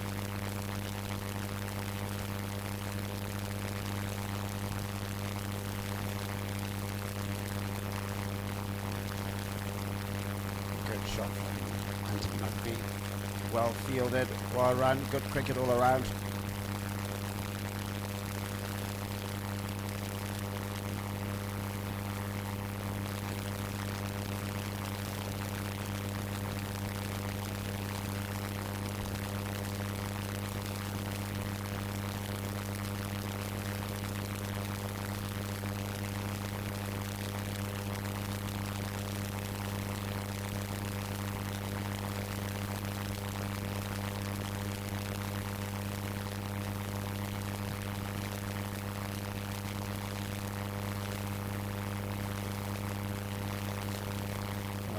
bowled by Blessing Zalabani, but again, just not enough runs to work with, is it? Yeah, not enough. I would have needed a little bit more. I want to come back and apologize. Thought that net run rate would come into play if Rhinos win. It really would have come into play if Southern Rocks were in a winning position, because Rhinos have 3 wins on the trot so far. So Southern Rocks, this is a game that they needed to win to stay with a chance of being in the final. Factor, you win tomorrow, Eagles are already on 4 points. If they lose, net run rate becomes another factor. You need a big win against Tuskers tomorrow afternoon. The way Tuskers have played, a big win is possible. Very cheeky for someone who comes from Bulawayo.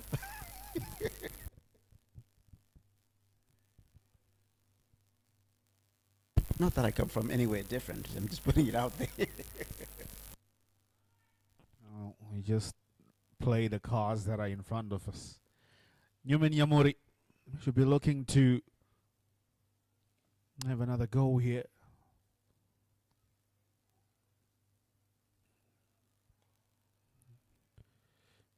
Into his third over. Searching for a wicket. He has done well in this competition, Newman Yamuri. He has 4 wickets to his name so far. And searching for his first one in this particular encounter.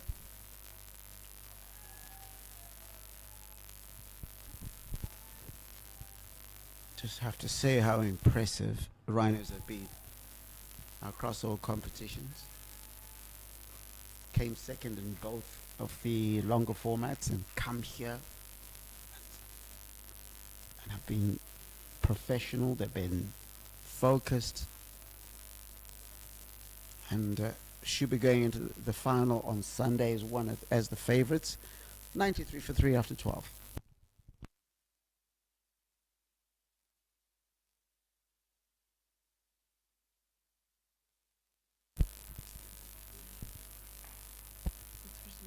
The over still going.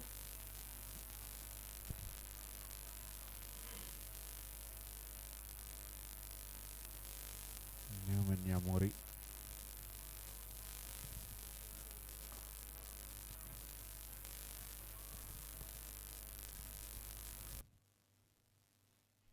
He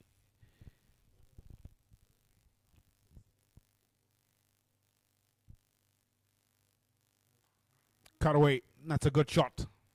Again, and Ryan Burl, in consecutive overs, he has played some magnificent cut shots here. And this one could just say a touch bit better than the other. And that will bring up the 100. The Midwest Rhinos here.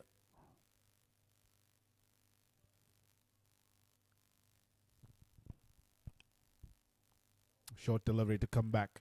That'll be 1 for the over. So an interesting statistic from earlier today. Michael Chinoya has broken the record for playing the most T20s for Rhinos with 35, past Madziva. Roy Kaia is playing the most T20s for Southern Rocks with 33, past Tendai Shisoro. Big one, start alert. Michael Chinoya has got 33 wickets, surpasses Graham Creamer. Oh yeah, he's been a young man that I've known for years, played against him, or played with him rather, in the Midlands, which is where I come from, the Midlands. And he played for Kwekwe Sports Club. I played for Gweru Sports Club before I moved to Harare to play for Harare Sports Club. But Mike has been a consistent performer. He has knocked on the nation's top team for a number of years. He had a stint in Test cricket, but on the first-class circuit, he's a consistent performer and good rewards for him. Oh, what a delivery. That's a beautiful slow ball bouncer from Blessing Darabani. Ryan Burl did not know what to do with that. And I think the way that he left it is the best. Multidisciplinarian. Multidisciplinarian he is. Hockey, squash. Very athletic. I like this version of him.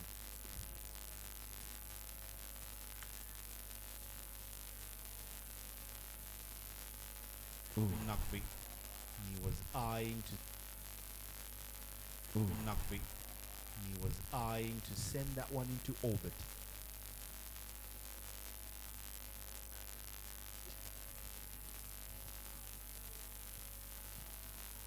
Ryan Burrow, Caetano 16. So they had decent starts. Well bowled and well played as well. Again, like you say that what they're chasing is not something really to would have worried them. I think that they could have done better. They could have chased it down. Either by just having lost. Well bowled, taking the pace off. This is good use of experience by Mzarabani. Use of experience by Mzarabani.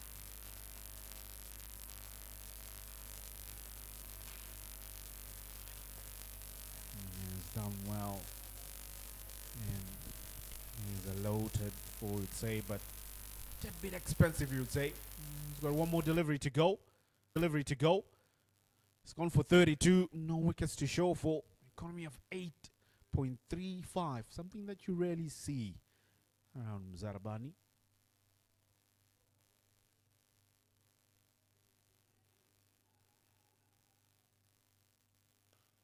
Yorker.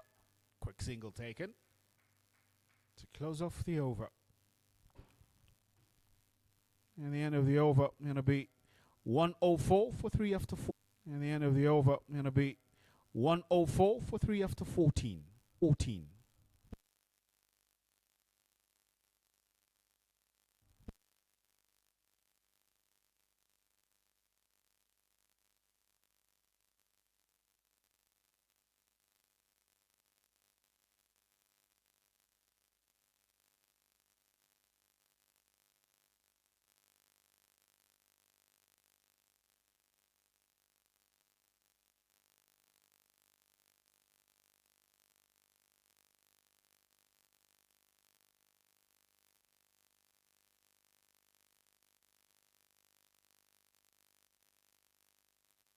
No ball has been called. Going to be a free hit. All right. Nagvi and strike. How does he play this one? He's got all the right to go for it. Well balled into the surface. Fuller delivery. Just a single of it. And now it'll be 106 for the loss of 3 after 14.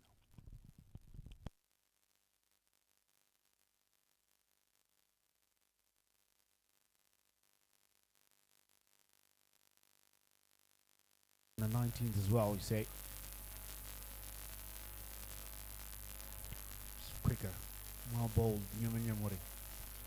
Young man who has spent a lot of time on the surface here. Has played for in the NPL. Was also part of the academy. He spent a lot of the time here. So it's not a surface that will be foreign to him. Even though it's not foreign to you, you still have to bowl on it. You still have to play on it. Bowl away. They'll push for 2 here. And they come back. And no, which is a good call. Good fielding. Nyamuri. He had a different start to his career, cricketing career, from the under-19s, went straight into the national side. Now coming back into the franchise system, which will be good for him to get a taste of quality domestic cricket, to fine-tune his skills. That'll be wide.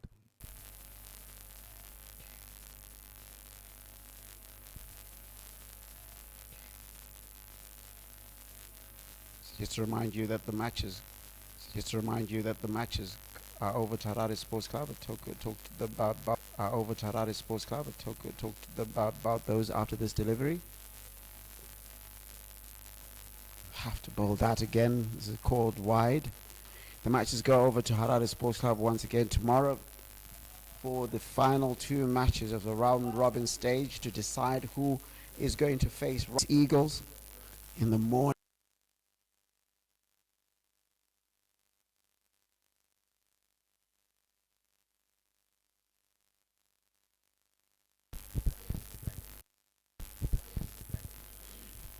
So 1-1-1 for 3 in Australia. The figure of 1-1-1. Very superstitious about it in Australia. You often have people of all sorts of rituals, stand on 1 foot. They look to finish off. They look to finish off things in this over. Will be Rhinos. Things in this over. Will be Rhinos. Pace on, just pushing it just wide off stump. The sort of delivery you want at this time. A wide full toss. Yeah, definitely. It's not towards the death, but definitely is the death in terms of. It's not towards the death, but definitely is the death in terms of what's left to defend. Yeah. Not to take anything away from Ryan Bro, because not to take some big levers himself. Full toss, but just deep at the right moment to be a Yorker in the block hole there. How bold from Shelton Majitorera so far.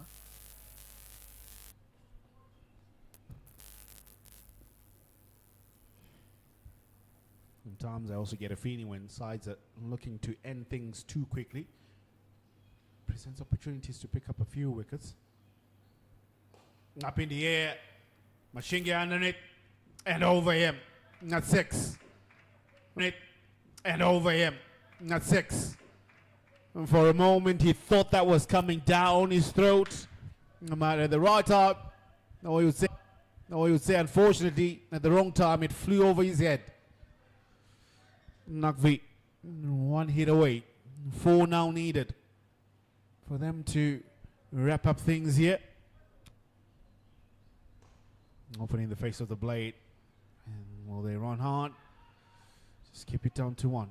Just some good cricket there from Anton Nakvi. Could have been tempted to say, let's just finish it by playing the ball on its merit, even though he clearly wants to be done. And at the end of the 16th over, it's 120 for 3. Yeah, definitely. Intentions have been clear, but also some sensible cricket being played there. Finding the gap for the single. He'll keep strike in the next over. 120 comes up. 3 things off here. Action moves from Takashinga to Harare Sports Club like Larry has been preaching throughout this afternoon. Last round of matches before the final.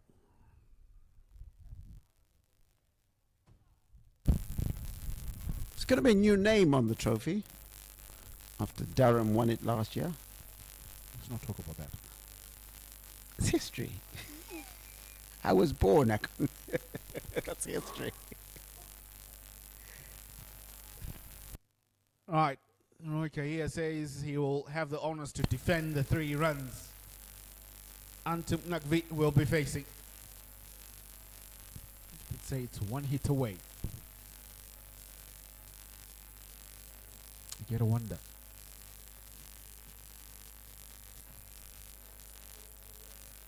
The captain says, I will take the blows to. And just gently pushes it.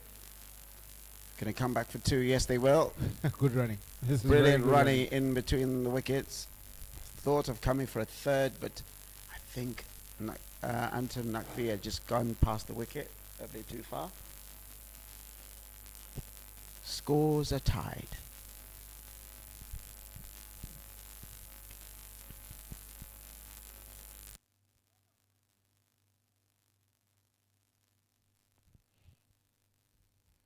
Jonathan Campbell is told to come in off the boundary, to come in from deep square position to square leg.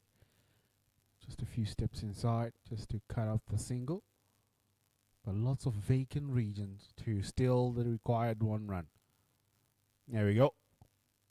That should wrap up things for Rhinos. Easy, they do it. They will clinch this one easily. And they'll win by 7 wickets. And that'll be it. Job well done to Rhinos. Never looked like they were under any pressure. And this run chase, 123, a below par score set up by Southern Rocks. And brilliant efforts shown all by everybody who came into bat. Nyashamayawa scored 28 of 17, Ben Curran 27 of 23, Kaitano 16 of 19. The captain, Antum Nagbi, will be 29, not out of 21. Ryan Burrell 17 from 19. Some big blows that he had towards the end. And as you look at the bowlers for the Rocks. Dylan Honda 1 for 26 and Roy Kea 1 for 20. Those are the 2 wickets. One of the others is a run out. But it's been a difficult one for the Rocks. They still have a chance to another bite of the cherry tomorrow when they take on Tuskers. But that's all dependent on what happens in the morning when the Eagles take on the Mountaineers. But it's been another great day of cricket today. Definitely there has been. And the log as it stands, as we take a look at the points table. Rhinos will make it 4 in 4 that they have won. And they will easily walk into that final. And all to play for the other sides. That's Eagles in second position with 4 points. Southern Rocks will remain in third with the 2 that they have. Mountaineers picked up their first win this afternoon. They also have 2 points. Tuskers languishing at the bottom. With yet to make an impact on the points table. So this is how things end off here. Comfortable win for Rhinos by 7 wickets. We thank you for those that have been joining us right here at Takashinga Sports Club. Do join us tomorrow afternoon when we switch venues to Harare Sports Club. My name is Tawanda Eli. My name is Lade Kwiradai. Thanking also Christopher Pofu in the commentary box. We thank you so much for joining us. Does so with a week of the most exciting domestic tournament, the men's domestic T20. In Zimbabwe. Will the Mountaineers continue to assert their dominance and make it a treble-winning season? Or will the Rhinos mount a challenge and win their first silverware of the season? 2 venues, 5 provinces, 11 matches, and just 1 winner. From the 24th to the 30th of March 2025,